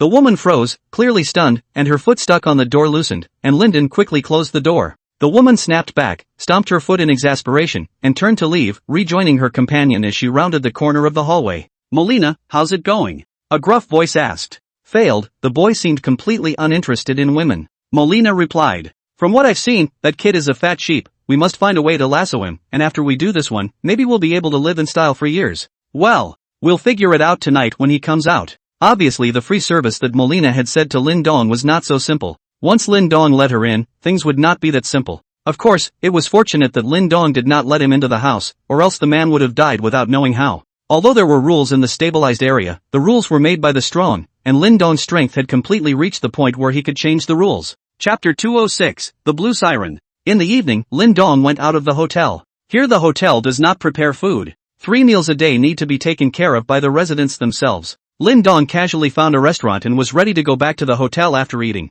but on the way back he saw a dropkick bar next to him. Feeling that he would be fine going back, he walked in. The bar was big and noisy. Several scantily clad women led the dance on stage while countless people hissed and shouted from below. Lin Dong went to the second floor and found a seat, looking at the crowd of people who were frantically twisting their bodies on the dance floor downstairs as they seemed to be releasing their stress. Soon a waiter came over. "Sir, may I take your order? Bring me 2 glasses of any specialty wine," Lin Dong said. "Okay, please wait, sir." The waiter finished and left. It didn't take long for 2 colorful glasses of wine to be served. Lin Dong sipped his wine while looking at the crowd downstairs who were venting in this manner. He was enjoying the time. Time passes slowly. The bar is getting crowded too. The second floor, which had just been empty, was now full of people. Only Lin Dong's table still had an empty seat. Because this place charged for a table together, many people wanted to come over and share a table with Lin Dong, and there was no shortage of eye-catching beauties among them, but they were all rejected by Lin Dong, who did not like to stay with strangers too much. Lin Dong just quietly looked downstairs. Not long after, a figure stumbled and sat on the seat opposite Lin Dong. "I said I don't want to share a table, please leave, thanks," Lin Dong said. He didn't turn his head to look at the other man, though, his eyes still fixed on the stairs. After waiting for a moment, the other party did not seem to have the slightest intention of getting up before Lin Dong turned his head. What came into his eyes was a head of blue hair, and Lin Dong did not see the other party's face as she was lying on the table. Just as Lin Dong wanted to speak to call the other party up, a thick voice came from downstairs. "The Blackwater Mercenary Corps is on business, please cooperate and don't run around, or else don't blame us for not being polite, we're just coming in to arrest someone." The originally noisy bar instantly turned quiet. Blackwater Mercenary Corps, this was a large mercenary corps in the vicinity, with thousands of members, very powerful, not something that ordinary people could afford to mess with. Hundreds more soon poured in and began searching the dance floor one by one. Some of them also come directly to the second floor. The person who came up saw the person lying on the other side of Lin Dong at a glance, with a conspicuous head of blue hair, and immediately shouted, "Chief, over here." A fierce-looking man led more than a dozen people up to the second floor. He was Blackwater, the leader of the Blackwater Mercenary Corps. Seeing the woman lying across Lin Dong, Blackwater reached out and grabbed her blue hair, and with a pull, the woman was pulled straight down to the ground, lying on her back. However, the woman was grabbed to the ground with such force but did not wake up. She should have been hit by some kind of drug that caused her to be unconscious. Damn, it's this stinking. Still wants to come and kill old me. Luckily I was prepared. Blackwater cursed after seeing the woman's face. Then he added, come on people, carry her away. When she wakes up, let's see how I torture her. When I'm done having fun, everyone gets a share. Thank you, Chief. Ha, this chick's fine skin is absolutely superb. Immediately, several people came forward ready to carry the woman away. Lin Dong was not prepared to care about this, the chaotic place where everyone was just dog eat dog. Who could be sure that the woman lying on the ground was a good person? Not knowing that the gang was all set to leave, Blackwater suddenly turned his head to look at Lin Dong, and seeing that Lin Dong was not only sitting on the VIP floor, but was also drinking extremely fine wine and wearing good clothes, he said, you are her accomplice, right? Lin Dong was too lazy to bother with him. Seeing that Lin Dong did not say anything, he added, take him away as well. Mard, dare to kill my old man, he is tired of living. The other guests on the second floor looked at Lin Dong with an expression of bad luck for him. When they came up, they saw Lin Dong sitting here, and only just now did this woman run over and sit across from him, as far as Lin Dong said to tell the other party to go away, and nothing else was exchanged. Definitely not a gang. It was obvious that the head of the Blackwater mercenary regiment saw Lin Dong like a fat sheep and wanted to extort him for a sum of money. This kind of situation was common in the stabilized area, and it was usually settled by spending some money. However, with the notoriety of the Blackwater Mercenary Corps, a little bit of money would not be enough for this matter today, and it was estimated that Lin Dong would have to dump his family's money in order to save his little life. At this time, a man from the Blackwater Mercenary Corps walked to Lin Dong's side and was ready to make a move to frame him and take him away. However, before his hand could touch Lin Dong, his body had already flown out. Boom! Ah-ha! A loud bang was accompanied by a scream. The man who had just struck had already flown out and hit the second floor wall, fainting. Everyone on the second floor looked at Lin Dong in surprise. Looking soft and weak, I didn't expect to be an expert. But everyone didn't think anything of it. There were too many experts in the land of chaos, and it was still normal to hide one or two occasionally. It was just that now Lin Dong could have offended the Blackwater Mercenary Corps to death, and I was afraid that it would not be possible for him to offer money to settle the matter. Blackwater walked over and looked at Lin Dong with narrowed eyes as he laughed fiercely. Originally, I was only prepared to collect some money, but now, not only do I want money, but I am also prepared to collect your life as well. When he had just revealed a little bit of his killing aura, Lin Dong had already moved, and before anyone, including Blackwater, could react, Lin Dong had already grabbed him by the neck with one hand and pushed him against the wall, leaning against the wall and lifting him up, with his feet already off the ground. Are you going to kill me? Lin Dong's words were like a voice from the nine hells, ringing in everyone's ears and sending chills down their spines. Blackwater's eyes stared at Lin Dong in horror as he opened his mouth and tried to say something, but he could not say anything at all due to Lin Dong choking him. He couldn't figure out how someone who seemed to have no strong aura could be so powerful. Surprisingly, it left him with nothing to fight back. He wants to talk, wanted to beg for mercy, but the other party was choking him and didn't give him a chance. Anyone who wants to kill me has only one place to go, and that's hell. Lin Dong finished speaking with a force in his hand. Ka! In the fearful eyes of everyone on the second floor, Blackwater's neck was pinched and broken by Lin Dong. Lin Dong let go of his hand and walked back to his original position as Blackwater's body slid to the ground. This? Everyone was in disbelief. The head of the Blackwater mercenaries, a mid-dragon ranking expert, just died? This was the middle stage of the dragon ranking, not the middle stage of the tiger ranking, and even though Blackwater had only recently made a breakthrough, it was still a solid middle stage of the dragon ranking. The people present in the Blackwater Mercenary Corps were all looking at me, shivering in fear. What they were thinking now was not to avenge Blackwater, but rather they were thinking about how they could calm this master's anger, lest it would be vented on them, and when that time came, none of the people here would be able to leave. A mid-dragon ranking leader couldn't go more than a single round in the other party's hands. How powerful did this person have to be? Killing them is still like cutting vegetables. Chapter 207 Tulips. In a hidden room on the bar, everything that happened on the second floor was presented on a large screen. A lazy, enchanting body half lying on the sofa, with a glass of red wine in his hand, was watching the surveillance. She is none other than Tulip, the owner of the Falling Guest Bar. A woman who can open a bar in a chaotic area can't be a simple character either. When she saw that Blackwater was going to take away Lin Dong, she was already prepared to have someone stop them. If Blackwater did this kind of thing in her bar, who would dare to come and spend money in her bar in the future? Isn't this a way to cut off her money and destroy her signboard? Don't look at this small bar, other places might have average benefits, but in this chaotic place, it was a money tree, earning her tons of money every day. And in a bar in this kind of place, safety is the most important thing. Guests come and can't even guarantee safety. Who will dare to come and spend money in the future? So she couldn't let Blackwater break the rules of her bar. Although Blackwater has just given her a greeting, but I don't care if you Blackwater wants to catch the enemy who killed you, want to catch my guest, don't even think about it. As to whether or not they're in cahoots, those on the killer ranking list never go it alone, let alone the 9th-ranked Blue Goblin. The Blue Demoness was the one who had suddenly risen from outside the 30th place to the 9th place half a year ago, and was said to have successfully assassinated an early stage of the dragon ranking, while the first vice leader of the Blackwater Mercenary Corps had suddenly died half a year ago. Now she had come to assassinate Blackwater, so half a year ago, the first vice leader of the Blackwater Mercenary Corps had died at the hands of the Blue Demoness? It seemed that there was indeed a big feud between them, and the Blackwater Mercenary Corps was infamous in the chaotic zone, so it was only natural that they would offend someone. That's not true. People who obviously have nothing to do with each other and look at each other like a fat sheep and try to make a buck, sooner or later they will kick the bucket. None of that mattered to her though, she just had to run her bar. Looking at the Blue Goblin lying on the ground, Tulip was a little tempted to take her in. However, when she thought of Blackwater's recent breakthrough to the middle stage of the dragon ranking, she had a bit of a headache again. It wasn't a wise decision to offend Blackwater to death over this matter, so it was better to forget about it. Just as Tulip was about to pick up her walkie-talkie and notify the bar manager to stop the Blackwater mercenaries, suddenly, she stared wide-eyed at the big screen. That's when a scene appeared on the big screen that horrified even her. Lin Dong choked Blackwater's neck with one hand and lifted him against the wall, while Blackwater, a mid-dragon ranking expert, was surprisingly powerless to fight back. All that could be done was to look at the person in front of him with eyes wide open and horrified. Within moments, Blackwater's neck was snapped, and his body slid helplessly into the corner. The head of the Blackwater Mercenary Corps, the mid-dragon ranking Blackwater, died just like that? Not even a chance to fight back? When did this guy show up in Valium? Who the hell is this guy? What is the purpose of coming here? Eugene Xiang hurriedly took out her walkie-talkie and said, Manager Liu. The old boss looked at the surveillance. Watch it. Manager Liu was obviously scared as well. A mid-dragon ranking expert was already an unattainable existence for him. Such a character was killed without resistance. There was such a big shot sitting in the bar, and he, as the bar manager, had no knowledge of it, which was a serious dereliction of duty on his part.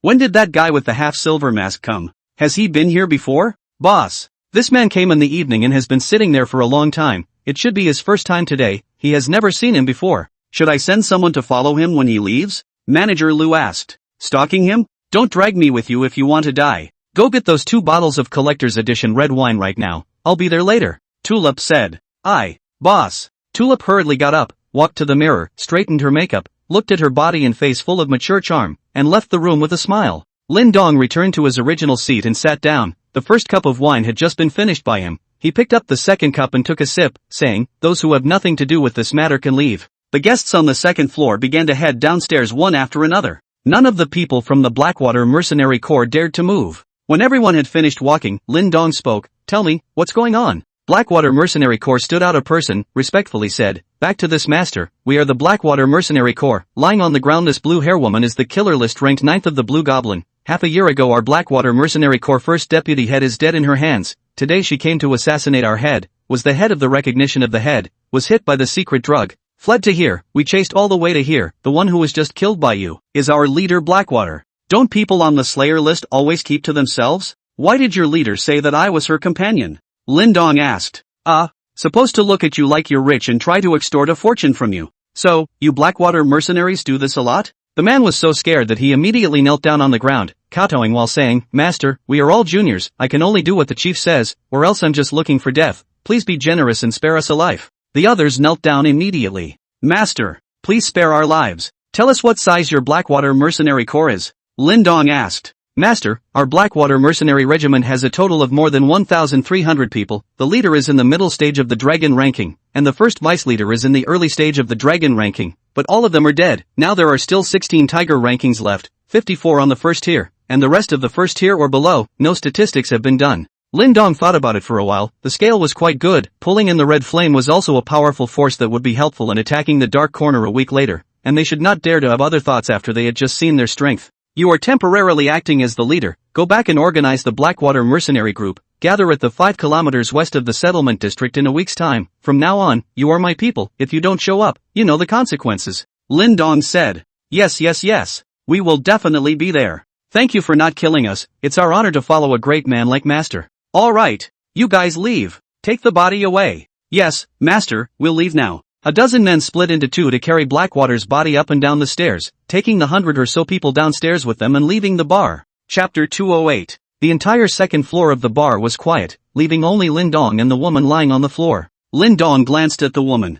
9th on the hit list? A blue banshee? I don't think this woman is very old, is she? That good? The music continued to play downstairs, and people on the dance floor started shaking wildly again. This kind of situation was common in the stabilized area, and people didn't find it strange. For most people, the level of Blackwater Mercenary Corps leader was still too far away from them. They didn't recognize Blackwater and didn't understand what was happening on the second floor, thinking that the Blackwater Mercenary Corps had captured someone and left, so they started to continue having fun again. But there were two security guards from the dropkick bar standing at the stairway to the second floor, not allowing anyone to go up. Lin Dong smoothly splashed the colorful wine in his own cup onto the blue demoness face. He didn't know when this woman would wake up, he didn't have time to wait here idly, and he had just forgotten to ask for the antidote from the Blackwater Mercenary Corps, so he directly used the simplest, most brutal method. Sure enough, this method worked, and it wasn't long before the blue demoness slowly woke up. She opened her eyes and quickly got up from the ground, then wiped the liquor from her face with her hand, vigilantly observed her surroundings, realized that Lin Dong was the only one here, and asked in a somewhat hoarse voice, "Who are you?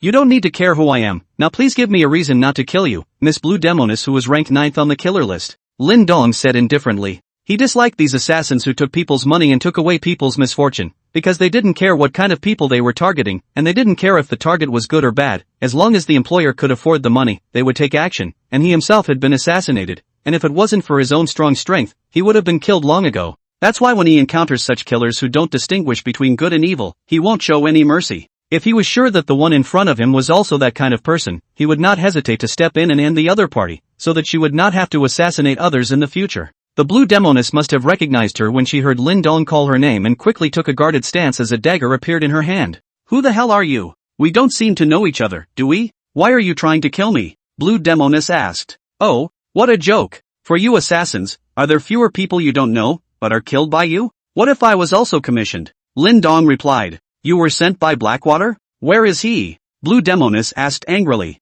"What if I said I was sent by those innocent people you once killed?" "Innocent? None of the people I've killed are innocent. They're all scum who once destroyed my home. It's a shame I haven't been able to kill them all, to avenge my family members," Blue demoness said excitedly. Hearing the blue demoness words, Lin Dong was somewhat stunned as he asked, "Aren't you an assassin? And ranked so high as 9th, haven't you ever killed an innocent person?" "I kill those who deserve to be killed. They used to destroy my home and kill my loved ones. It's a pity that I'm not strong enough to kill them all." "So the Blackwater mercenaries were among those who once destroyed your home?" "Not all of them, but their headmaster and first vice headmaster are, but I can only kill their first vice headmaster, but I can't kill the headmaster, Blackwater, and this assassination was even counted by him before he escaped here. Tell me about your situation. If you can convince me, I won't kill you and will give you a surprise," Lin Dong said. He wanted to hear the story of this blue siren. If it was true that she hadn't killed a single innocent person, as she said, he felt it would be good to take this person under his wing. One's power needs a lot of talent anyway, but of course one has to be of good character first and foremost.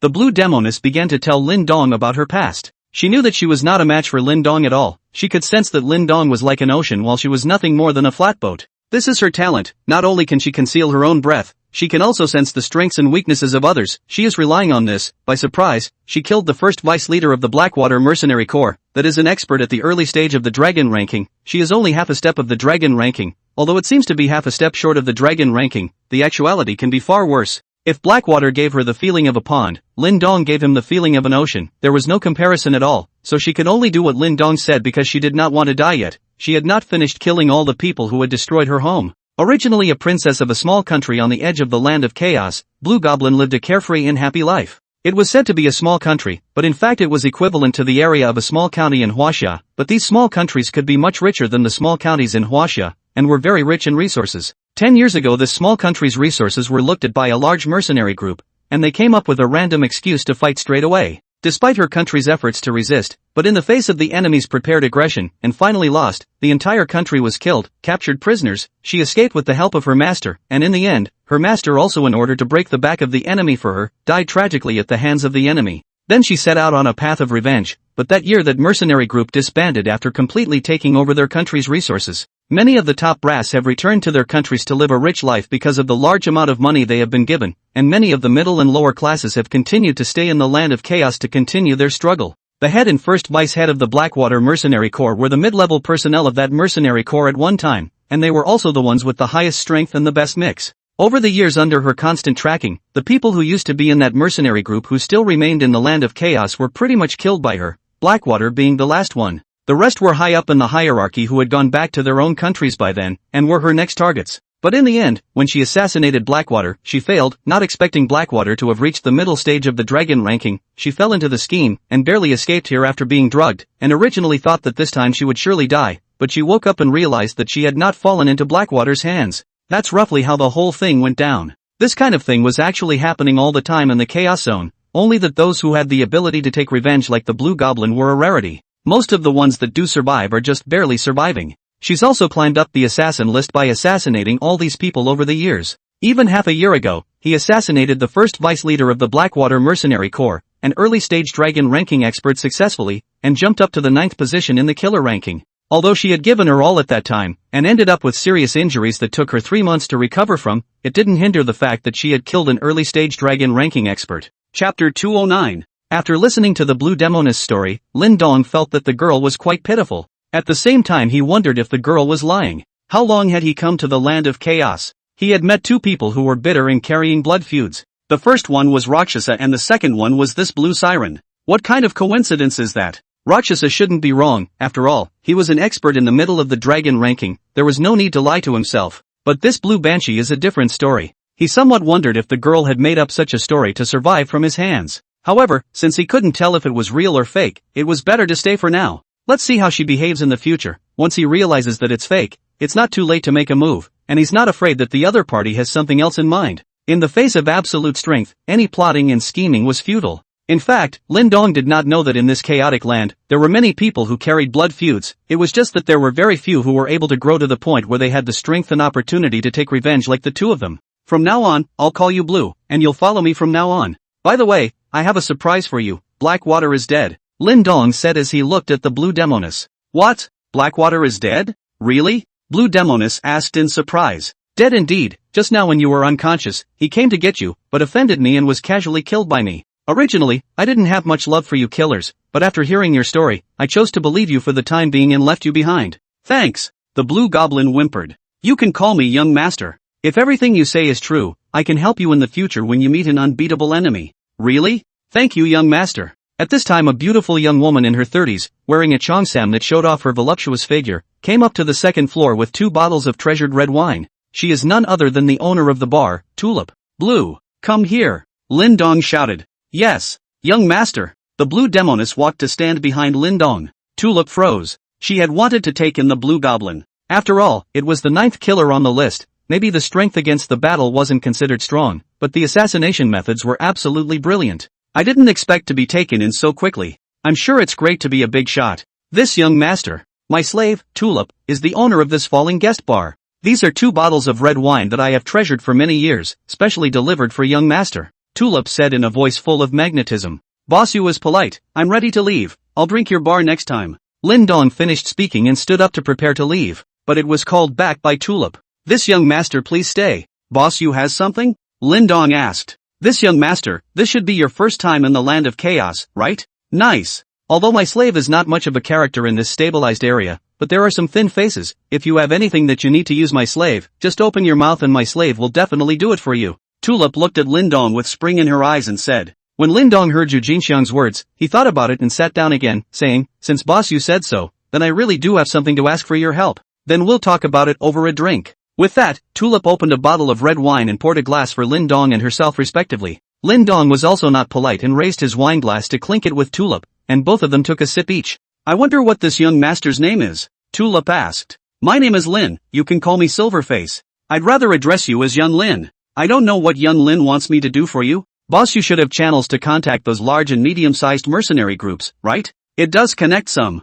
I want boss you to help me release a message to those large and medium-sized mercenary groups. Please speak, young Lin. In a week's time my Red Flame Mercenary Corps will set off to attack the Dark Corner and take down the Bloodthirsty Mercenary Corps. Anyone who is interested in coming to my Red Flame's aid, the price will be whatever they want to pay and the tyrant will die, so I guarantee that there will not be any hidden dangers left behind. Lin Dong said seriously. What? Tulip and the Blue Goblin behind Lin Dong were both shaken in their hearts and sucked in a breath of cold air. This young Lin is actually going to attack the Dark Corner? The Bloodthirsty Mercenary Corps was the 3rd-ranked mercenary corps in the global underground world, and Tyrant was recognized as the #1 person on the dragon ranking. Although Tulip was certain that Lin Dong's strength should be at the peak of the dragon ranking realm, there was a gap between the peaks of the dragon ranking. A pinnacle like Tyrant was someone who was about to take that small step, much stronger than someone who had first entered the peak of the dragon ranking. And Tyrant had occupied the number 1 spot on the dragon ranking for several years now, so who knew if he had taken that small step? Who can guarantee that a powerhouse of this caliber will die?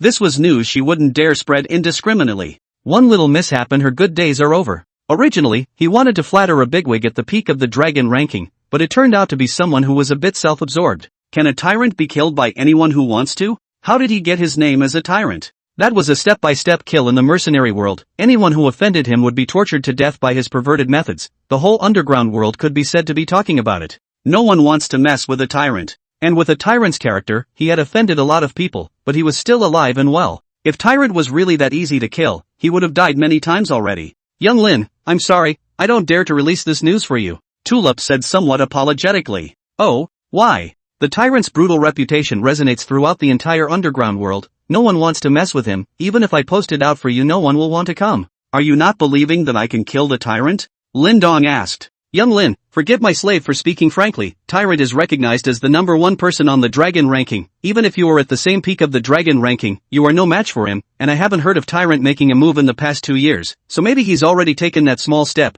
You're still young now, and with such a high level of talent, you'll still have a chance in the future. Why bother going now? Tulip said bravely. She had always been an extremely accurate judge of people, and this Lin Xiao in front of her was not the type of person who couldn't listen to going advice. She believed that her words would be able to gain the other party's goodwill. No matter what, it was a strong person at the peak of the dragon ranking, and making a good relationship would benefit her a lot. Lin Dong smiled and did not continue speaking. Tulip was just about to say something else when suddenly a suffocating aura emanated from Lin Dong, enveloping the entire second floor of the bar. Sorry guys, I was going to code all day today, but my company invited me to dinner and I had to go, so I'll post 2 chapters first. I'll continue to code, and if I can't make it tonight I'll post them all together tomorrow. Chapter 210, The Tulip Submission. Tulip, with a look of horror on her face, opened her mouth to say something, but nothing came out. This aura was so strong that she, a person in the middle stage of the dragon ranking, couldn't even muster the slightest bit of resistance. This was clearly no longer an aura that belonged to the peak of the dragon ranking.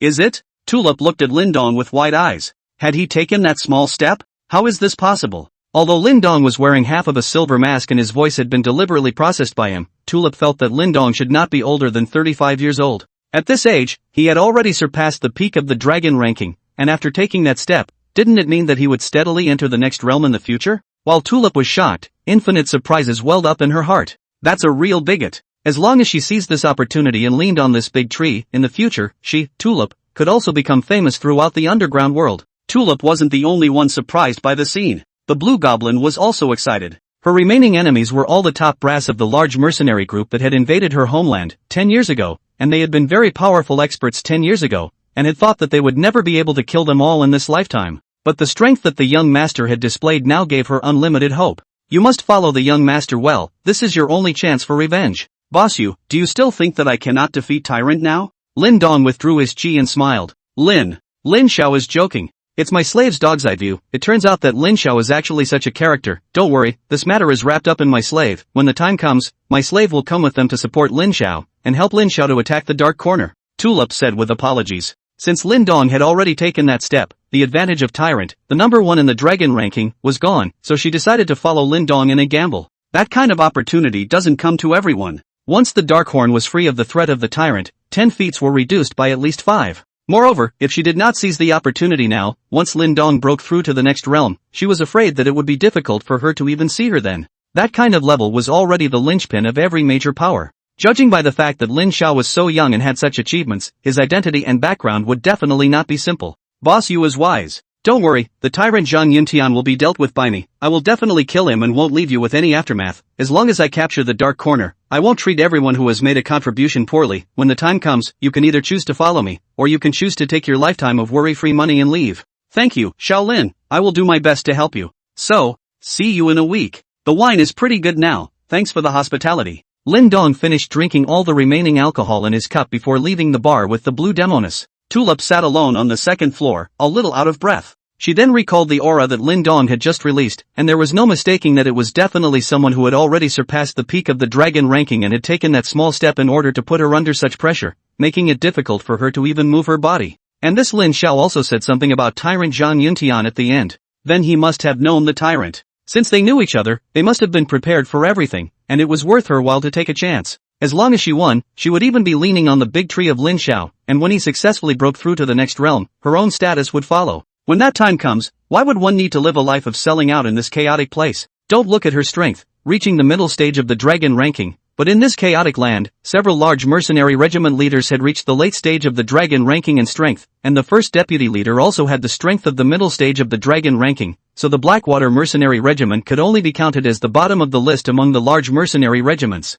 Once you meet them, you yourself have to lower your stance and please them. Two of the leaders even showed great interest in her, and facing these powerful mercenary groups, she could only try to stall for as long as possible. This time it was just the right time to gather them together and let them find out about their relationship with Lin Xiao, and with Lin Xiao's strength now, they would never dare to make a move on them again. Moreover, her current situation was a bit of a cock-up. Having lived in the land of chaos for many years and wanting to leave, there was simply no place to accommodate her if she didn't join a certain power. No one would allow her, a person in the middle of the dragon ranking and of unknown origin, to operate within their jurisdiction. Even if she joined, others would be suspicious of her and spy on her, so she could only stay in the land of chaos. This one was the best chance she'd had in years, and she had to take it. Lin Dong brought the blue demoness to the hotel he was staying at and gave her a room as well. The two had just entered the corridor when the blue demoness whispered beside him, "Young master, someone is paying attention to you. It should be trying to hit on you." "Oh, you also sensed it?" Lin Dong asked curiously. "Yes, it's Blue's gift."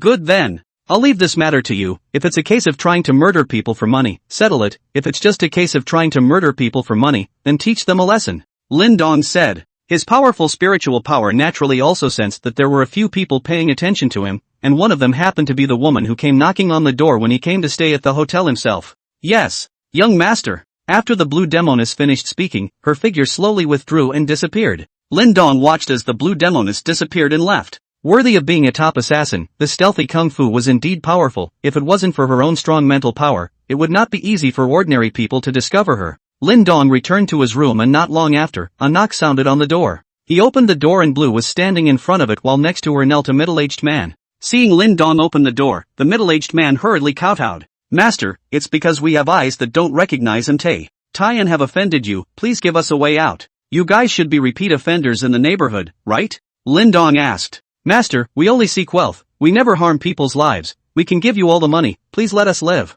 The middle-aged man begged for mercy while kowtowing. "From now on don't let me find you guys continuing to do this kind of business, get out." Lin Dong contained an extremely strong deterrent when he uttered the last word. It made the middle-aged man's body tremble, and extreme panic welled up in his heart, not daring to have the slightest bit of resistance at all. What Lin Dong said was engraved in his heart like a holy decree. "Yes, yes, yes. We will definitely change our ways and thank you for not killing us, master." Lin Dong closed the door, and Blue Demoness opened the door next to her and walked in. Only the middle-aged man was left kneeling in front of Lin Dong's door, wiping the sweat from his forehead. Walking through the ghost gate did give him a good scare. After kneeling for another 10 minutes to make sure he was okay, he got up and quickly left. Chapter 211 Advancing to the Dark Corner. A week passed quickly. This week, Lin Dong took the Blue Goblin and walked the streets of the settlement district every day. They were fishing for law enforcement, seducing those who weren't in their proper professions to take the bait, and every wave of people who treated them like fat sheep and tried to rob them were taught a hard lesson by the Blue Goblins. Two of the groups, who even wanted to kill and rob people for color and money, were directly silenced by the Blue Demoness.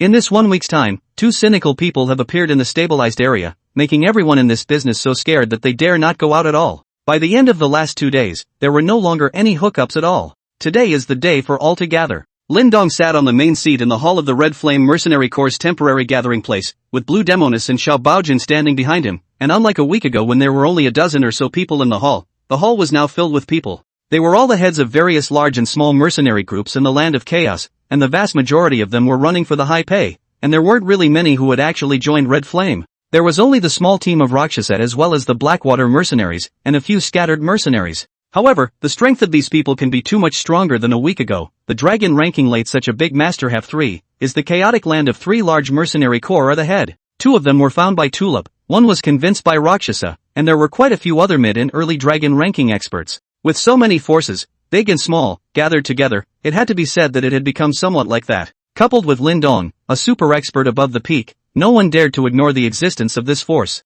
"I am Silverface, the leader of the Red Flame Mercenary Corps and the initiator of this mission, so everyone can ask any thought questions," Lin Dong said. "Head Silverface, can you really take care of Tyrant?" one of the late-stage dragon ranking leader Lion King asked. That was the concern of everyone in the room. They do like money, but only if they have the life to spend it. This time, when we go to attack the Dark Horn, if the tyrant doesn't die, no one will have a good life in the future. Of course. I won't joke with everyone about such things. Lin Dong said. How do you prove it? Word of mouth, we won't. Before the Lion King could finish his words, an aura that terrified everyone present emanated from Lin Dong, enveloping the entire hall before disappearing again in an instant. Believe it now? Lin Dong asked indifferently. Phase. Believe it. I didn't realize that Head Silverface had already taken that step. We are really ashamed of ourselves. I, the Lion King, will definitely fully support Head Silverface, the Lion King said respectfully. The higher the strength, the more one could realize how powerful Lin Dong was. With the Lion King's strength at the late stage of the dragon ranking, there was also absolutely no room for resistance in front of the aura that Lin Dong had just erupted.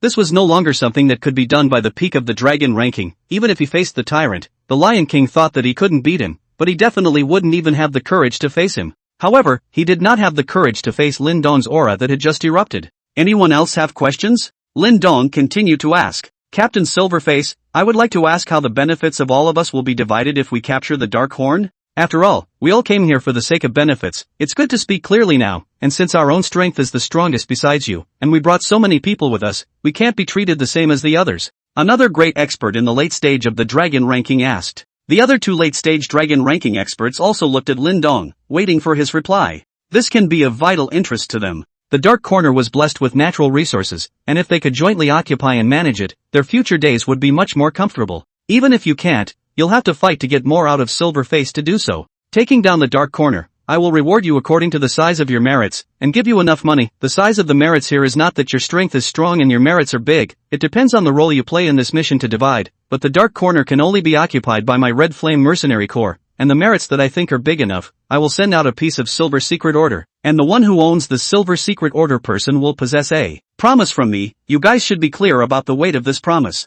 Lin Dong said in a deep voice. The moment Lin Dong's words came out, everyone's eyes lit up. A promise from the Silver-Faced leader? With his current realm, it was heavy enough, and if he kept this secret order until the day he broke through to the next realm, the weight would directly increase geometrically. This is a powerhouse if you save it for the end. It will be secure for decades at least. No one can resist such a temptation. The promise of a big man who was about to break through to the realm of legends. All of you on the scene were characters who had been in the land of chaos for many years, who didn't have an enemy. At that time, as long as the Red Flame Mercenary Corps captured the Dark Corner and the Silver-Faced leader killed the tyrant, his fame would skyrocket, and anyone who possessed a Silver Secret Order would be feared for 3 times. Don't worry, Silver-Faced leader, since you said so, we will definitely do our best to help you take down the Dark Horn. Right. We will definitely do our best to help you take down the Dark Corner, everyone said in unison. Good. Since everyone has no more questions, each of you will lead your own team and turn into a group. We will gather on the west side of the Dark Corner in 3 days. I will challenge Tyrant, the number 1 on the dragon ranking, there, and you will all see for yourself how I killed Tyrant.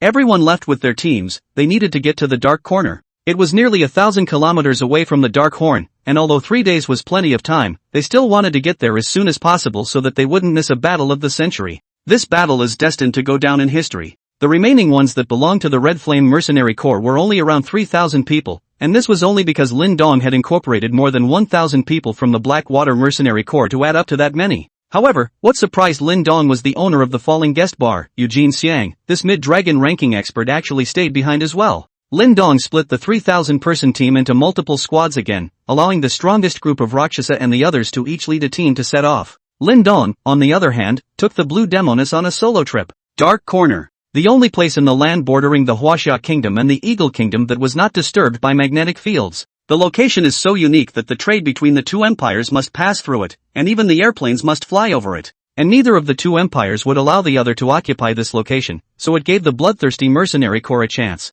Before the bloodthirsty mercenaries occupied this place, it was controlled by multiple forces. But after it was taken down by the bloodthirsty mercenaries, it had it all to itself. Anyone who passes through here, whether it's a carship or airplane, needs to pay, and every year it collects an astronomical amount of gate fees. That's why the bloodthirsty mercenary corps, which had tens of thousands of members, hadn't even carried out a single mission since occupying this place, which was too rich to worry about running out of money. A bit stuck in the text. Tomorrow the big battle. Everyone give me time to design a bit. We think the Tyrant hide strength, and Pigfoot fight with the back and forth good, or direct spike shock some? Welcome to leave comments. And, originally said to add more, it is owed to you all, when I straighten out the plot will pay you back. Chapter 212, The Master at Arms. In the center of the Dark Corner, there is a huge castle here. The core of the bloodthirsty mercenaries all lived here, including Tyrant Zhang Yuntian. and the low-level members of the bloodthirsty mercenaries were sent to all corners of the Dark Corner, guarding the land that, in their hearts, belonged to them, one rotation per day. The bloodthirsty mercenary corps had slowly broken away from the structure of a mercenary corps and started to develop towards a sect after occupying the Dark Corner for all these years. Set up the 3 great protectors, the 6 great elders, and the 8 great halls.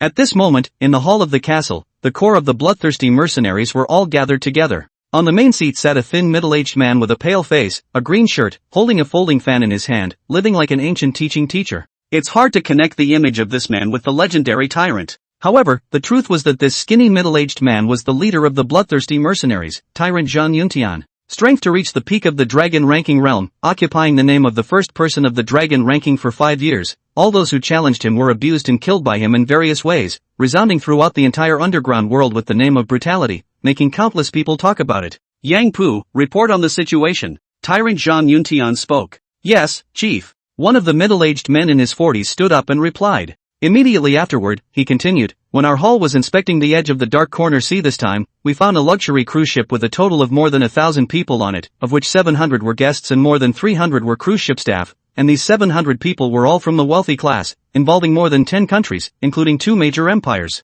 What does everyone say about what to do with these people? Tyrant asked. Chief, why don't we release the 2 empires and have their families prepare a large ransom in exchange for the others? I think we should treat them equally. The 2 empires can't spoil their problems. What can they do to us? Let them each prepare a ransom of $10 million, collect the money and release them, or else they'll just throw them into the sea and feed them to the fish. Agreed, our bloodthirsty mercenary corps can't let people look down on us. The 2 major empires must also take money to ransom the people, but I'm going to pick out 2 warming maids first. I haven't tried any aristocratic beauties yet. I agree. I'll pick 2. I agree. The executives present spoke up, but others have spoken out differently. I think it's better not to offend the 2 empires. If the 2 empires join forces to drive us away at that time, then our good days will come to an end. Dupeng, why are you so timid? How could the 2 empires join forces? You're overthinking it, aren't you? They hate each other to death, otherwise how would this Dark Corner be our turn to occupy it? I'm just elaborating on a possibility. This possibility you speak of, it simply can't happen. I also support Dupeng's opinion. The 2 empires should try not to offend if they can. The hall was a bit noisy with people expressing their own views and basically split into 2 groups. One group stated that they absolutely could not weaken the reputation of their bloodthirsty mercenary group, completely disregarding the 2 empires. The other felt that it was important to try not to offend the 2 empires and maintain friendly relations with each of them. Tyrant tapped the table with his folding fan. The hall instantly quieted down. This was in the Dark Corner. What the tyrant said, that was the holy decree. Not a single person dared to oppose. Tyrant thought for a moment and said, then inquire about the identity information of all these people, and ask for ransom based on the family situation, and ask for half of their family's assets. As for the people of the 2 major empires, a symbolic collection of some on the line, not willing to pay the ransom, everyone can go pick, the rest will be thrown directly into the pond, feeding mermaids. The regimental commander, Tyrant, hammered away, and no one raised any more objections. Feeding mermaids can be much more cruel than just throwing them overboard. There was a huge pond in the Dark Corner, and the tyrant had stocked it with numerous piranhas, and most anyone who went against him was thrown in and fed to the fish. This shows how brutal Zhang Yuntian really is. Arms master, say the next thing. Tyrant spoke again. I, regimental commander. A man in his 30s, with a gentlemanly look, stood up and said, according to the news received, a month ago, a mercenary group was established in the land of chaos, named Red Flame, and utilized the lure of great money to rope in quite a few large and small mercenary groups from the land of chaos, preparing to attack my Dark Corner. Warlord, there's no need to bring out this kind of thing, is there? Are there fewer people who want to attack my Dark Horn? Yet how many actually dare to come? That's it. This is just their way of trying to make a name for themselves. What kind of small fry would dare to put out a claim to attack my Dark Corner?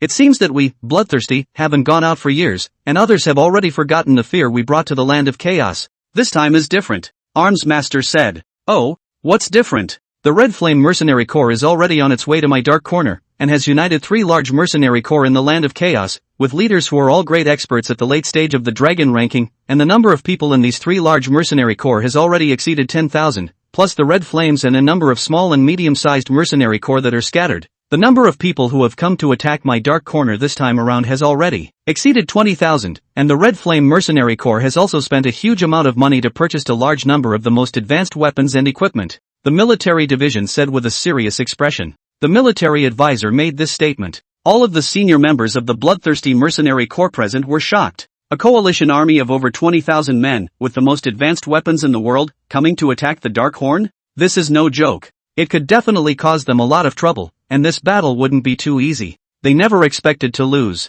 Because of the head tyrant. Army master. What kind of character is this Red Flame mercenary regiment leader? How could he convince the 3 major mercenary corps to come and die? Someone asked. It's unclear who he is for the time being. We only know that he wears a silver mask and calls himself Silver Face. He appeared in the Land of Chaos more than a week ago, and is suspected to have reached the peak of the dragon ranking as a super powerhouse, or else it can't be explained that 3 great masters in the late stage of the dragon ranking would agree to come. When the military division finished, he looked at the crowd with a grave expression on his face. If everyone was just surprised just now, it had now turned into shock. A superpower at the peak of the dragon ranking with 3 great masters at the late stage of the dragon ranking, so it seemed that the middle and early stages of the dragon ranking wouldn't be in the minority either, plus 20,000 allied troops and countless advanced weapons. This power, even if it wasn't comparable to their bloodlust, it wasn't far off. If the head of the group was blocked by the opponent's dragon ranking peak, this battle would not be easy to say. After all, they had been living in the dark corner for nearly a decade, and had long since had their bloodlust rubbed out by this life of ease and comfort.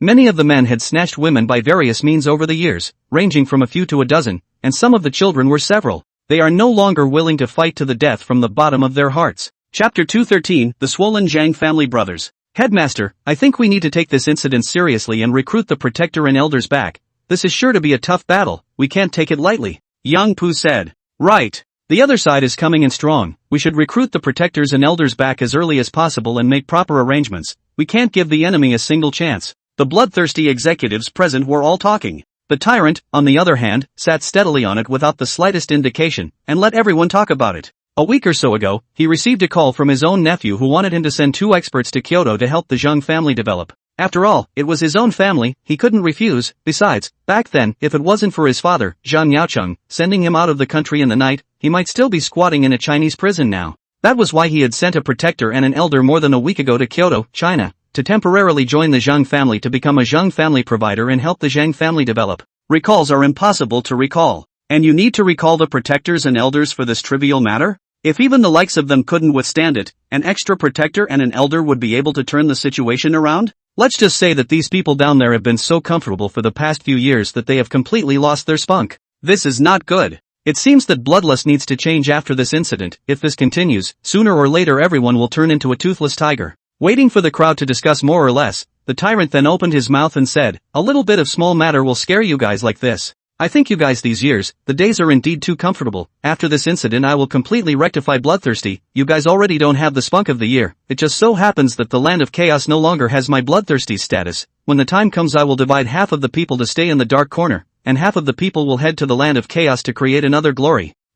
Everyone looked at Tyrant inexplicably, not understanding whether what he said was true or not. But if it's true, it's a question of who goes and who stays. Chief, we'll discuss the matter of rectifying bloodlust later. This time when we face Red Flame's allied forces, we should still pay attention and prepare in advance. The military division said from the side. If there was anyone among the bloodthirsty mercenaries who dared to question what the tyrant had said, it was definitely only the master-at-arms. It wasn't that the warlord was so strong, but many of his ideas had caused the Dark Corner to flourish after they were implemented in the Dark Corner. Although the tyrant has a brutal character, he is not a little cute. Otherwise how would he have gotten to where he is today? So he is very accommodating to his military advisor. Arms Master, do you think that if I directly kill the leader of the Red Flame Mercenary Corps, will the others still dare to continue attacking my Dark Horn? Tyrant asked. The warlord froze. Given the current scattered state of the Red Flame Union Army, as long as Silverface, who was at the peak of the dragon ranking, died, the others would definitely not dare to attack the Dark Corner. But he envisioned a nasty battle ensuing in case the chief was stalled by Silverface.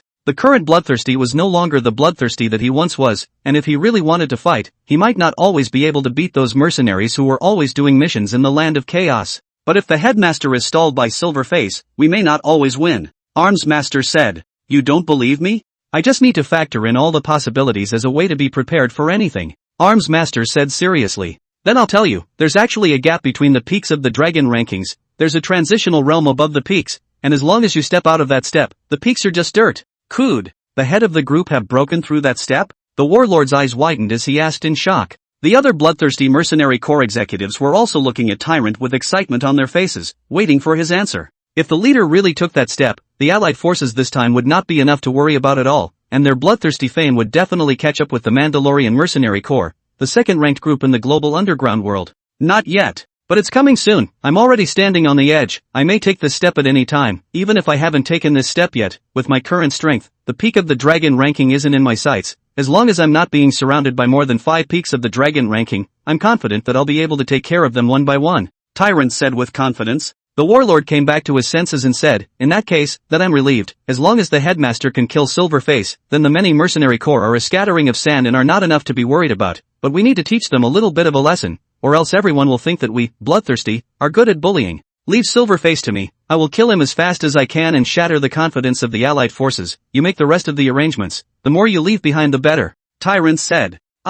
Regimental Commander. China, Kyoto. After this month's development, it could be said that the Zhang family was as strong as ever in Kyoto and had completely surpassed several other first-class families. Adding to this, a week ago the Zhang family suddenly added 2 donors, one in the middle stage of the dragon ranking and one in the late stage of the dragon ranking, which made the Zhang family even more powerful. In Kyoto now, no one dared to touch the Zhang family's brow. The 2 Zhang Hansen brothers are even more bottomless. Not only did Zhang Hansen become the second crown prince of the T-sub party himself, but he also pushed Zhang Hanlin, who hadn't even graduated from college yet, into the position of the 8 heavenly kings. And Zhang Hanlin was even more arrogant. After he realized that the Zhang family also had a shocking background, the mind that had been extinguished towards Yunxi became active again. He now knew that Lin Dong was the murderer who had killed Qin Zhang, one of the 8 heavenly kings of the Tsi party, but so what? Didn't Lin Dong still not dare to kill him? Your Lin Dong's background is powerful, but my Zhang Hanlin's background is even more powerful than yours. So what if I play with your woman? As usual, you, Lin Dong, do not dare to kill me.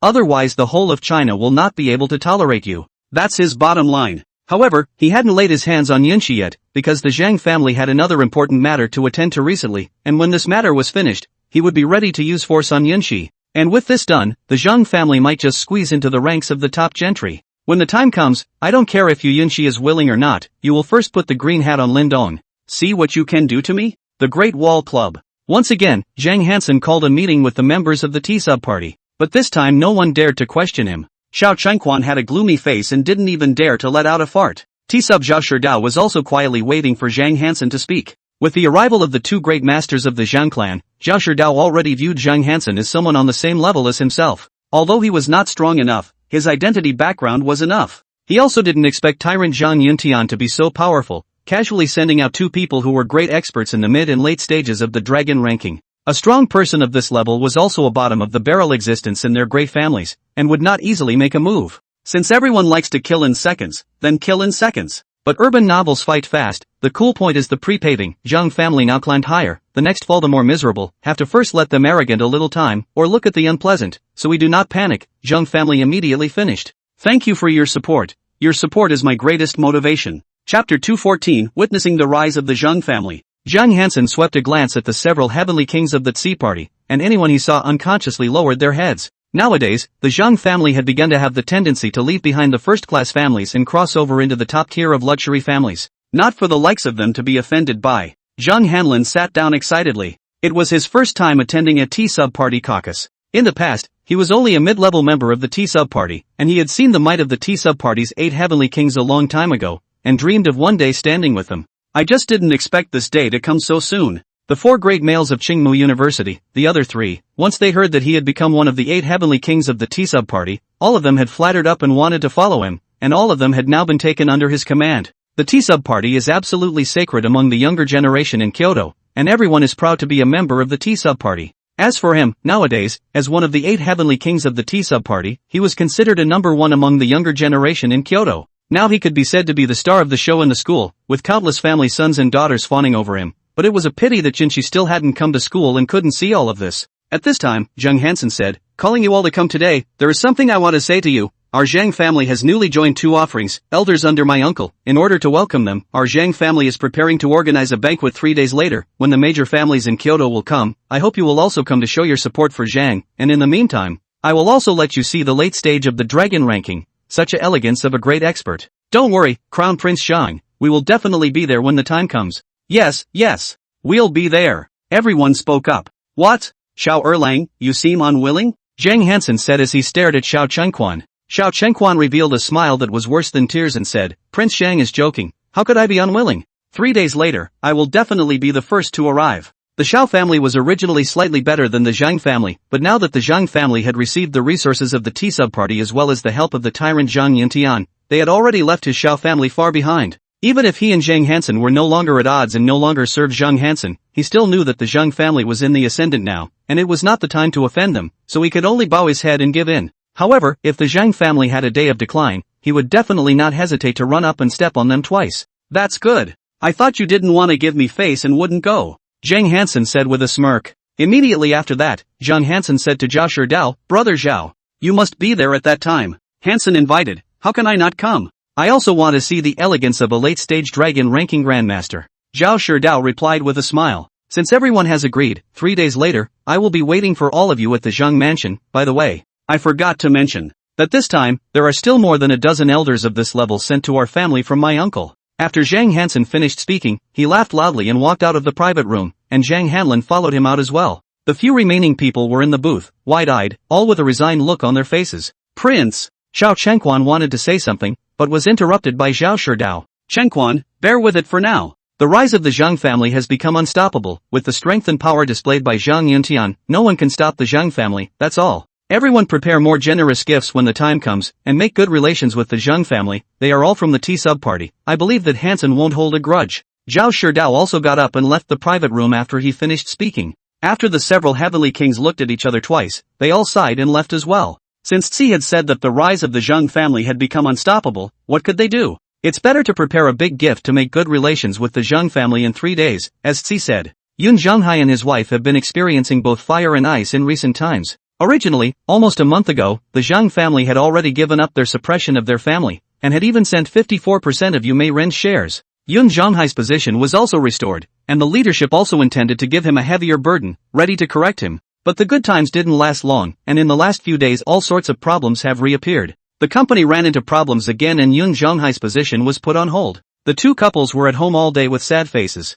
She listened to Lin Dong's words and did not go to school again. She was a girl who knew what she was doing and knew that she could not cause trouble for her family and Lin Dong during this period of time, so she basically did not even go out of the door and stayed at home all the time. Yun Zhanghai and his wife thought that it was the Zhang family that had started targeting them again, but it turned out that after many inquiries, they realized that the Zhang family had no time to deal with small players like them recently. The Zhang family has been very active in Kyoto recently, and I heard that they have gotten the support of a certain big shot, and their power has expanded dramatically, and they have begun to gradually get rid of the constraints of a first-class family, and started to move to a higher level. The reason why the couple had been suppressed again was not because the Zhang family had sent word, but the people who were close to them or had cooperated with them were afraid that the Zhang family would find them in trouble afterward, and they did not dare to have the slightest contact with them, and they could only cut off their relationship with their family. The Zhang family had slowly begun to grow to the level where they didn't need to give the word and there were people who would do things for them in order to please them. This was a treatment that only the 4 top magnates of Kyoto had, and if they were offended, they didn't even need to give the word, there would be people rushing to the front to help them charge into battle. If the Zhang family continued to develop like this, it would soon become the 5th top-class mansion in Kyoto. If it was another family that wanted to be among the 5th top mansion, it would definitely be suppressed by the other 4 top mansions. After all, the cake is just this big, everyone had already distributed it, but suddenly another person sits down at the table, surely it will share everyone's benefits. However, the Zhang family had Zhang Yuntian, a big shot, as their backer, and no one was willing to offend them. Everyone would rather lose some benefits than offend this big brother, Zhang Yuntian. That legendary old man of Huaxia was already more than 120 years old, and his body was not as good as it was every day. At this particular time, even Huaxia was not willing to cross paths with Zhang Yuntian, lest the Xiongning country gained advantage and caused turmoil in Huaxia. Otherwise Kyoto, such a location in the heart of China, the sudden appearance of 2 great masters of unknown origin in the middle and late stages of the dragon list, China would have long ago taken control of it. If Zhang Yuntian was merely an expert at the peak of the dragon ranking, even if he was the number 1 on the dragon ranking, a large empire like Huaxia wouldn't even put it in their eyes. But the dark horn he occupied was too important for Huaxia, and Huaxia couldn't get it, and couldn't let the Eagle Kingdom get it either. In fact, now was the best state to be in, because no matter which of the 2 empires got the dark horn, it would cause a great war. Huaxia's attitude of turning a blind eye has fueled the Zhang family's anger, not to mention the other families. 3 days later, the Zhang family had invited all the major families and gentry in Kyoto to witness the rise of the Zhang family. Chapter 215: Arrival at the Dark Corner. The news that the Red Flame Coalition was preparing to attack the Dark Horn was also quickly spread to the ears of the 2 empires. The Dark Corner was a place that both empires paid immense attention to, so naturally, there were people monitoring this area at all times. Once some sort of uncontrollable factor appeared, the news would quickly reach the top echelons of the two empires, awaiting their decisions. There were a few mercenary corps that had spread the news that they wanted to attack the Dark Corner over the years, but it was definitely the first time that they had actually gathered 20,000 people to head to the Dark Corner like the Red Flame Union Army. The two empires were also paying a lot of attention, and both were investigating this Red Flame mercenary regiment leader, Silverface, to see what kind of person he was. Most importantly, could Silverface have been sent there by the other side? However, they hadn't investigated anything. The big names at the peak level of the dragon ranking of the two empires were on each other's lists, and once someone disappeared into thin air, it would definitely attract the other party's attention. Coupled with the fact that Lin Dong had planned everything long ago, he did not want to reveal his identity just yet, because he also knew that if his identity was once exposed, the Eagle Empire would never allow him to occupy the Dark Corner. Maybe the war between the two empires would start early, so he had changed countless identities in the middle of the process, and finally put on a mask just to avoid being recognized. The two empires decided not to intervene in this war after analyzing and investigating all aspects and determining that neither of the Silver Faces were sent by the other. Still, it's time to keep watching. The Red Flame Mercenary Corps' approach was, in a way, right in line with what the two empires wanted. The bloodthirsty Mercenary Corps had been occupying the Dark Corner for nearly a decade, and because of the Dark Corner's unique geographical location, they didn't need to perform missions at all to fully satisfy the Mercenary Corps' various expenses. Not performing tasks means no consumption. The huge financial resources that were hoarded made the bloodthirsty Mercenary Corps stronger and stronger, which was something that the two empires were unwilling to see. The Red Flame Union Army's attack on the Dark Corner this time, no matter who lost or won, it would definitely be a lose-lose situation. By then, no matter who occupied the Dark Corner, it would take a long time to recover. Time quickly came 3 days later. On this day, the Zhang family in Kyoto was bustling with activity, countless guests gathered, and all the families that were on the stage in Kyoto came. The Zhang family was all glowing with spring. After today, their Zhang family's reputation was going to resonate throughout Kyoto and even the whole of China. Yet they don't know it yet. The Dark Corner was preparing for a great battle that would be a matter of life and death for their Zhang family. Even one of the protectors and one of the elders who were in the Zhang clan didn't know that the Dark Corner was about to be attacked, because no one at the top of the Bloodthirsty Mercenary Corps would feel that Bloodthirsty would lose after knowing that Tyrant had reached the brink of taking that step soon. There was only one peak dragon ranking on the other side, and Tyrant himself had said that he was fearless as long as he wasn't surrounded by 5 peak dragon rankings. That was why no one had informed the protectors and elders who were in the Zhang clan. Dark Corner. Lin Dong stood in front of the castle where the Bloodthirsty Mercenary Corps resided. Behind him were Rakshasa, Tulip, Blue Demoness, Xiao Baojun, as well as the executives of various large and small mercenary corps, and then there were over 20,000 mercenaries. At this moment, Lin Dong also felt strange. It was reasonable to say that they had already entered the range of the Dark Corner long ago, but they did not receive a bit of resistance and came directly to the center. He felt that there must be something wrong with it. Maybe the other side let them in on purpose, trying to give him a jar. Everyone in the scene except Lin Dong was a little nervous. Since he had already come here, this battle was definitely inevitable. The opponents were the Bloodthirsty Mercenary Corps, which ranked third in the global underground world.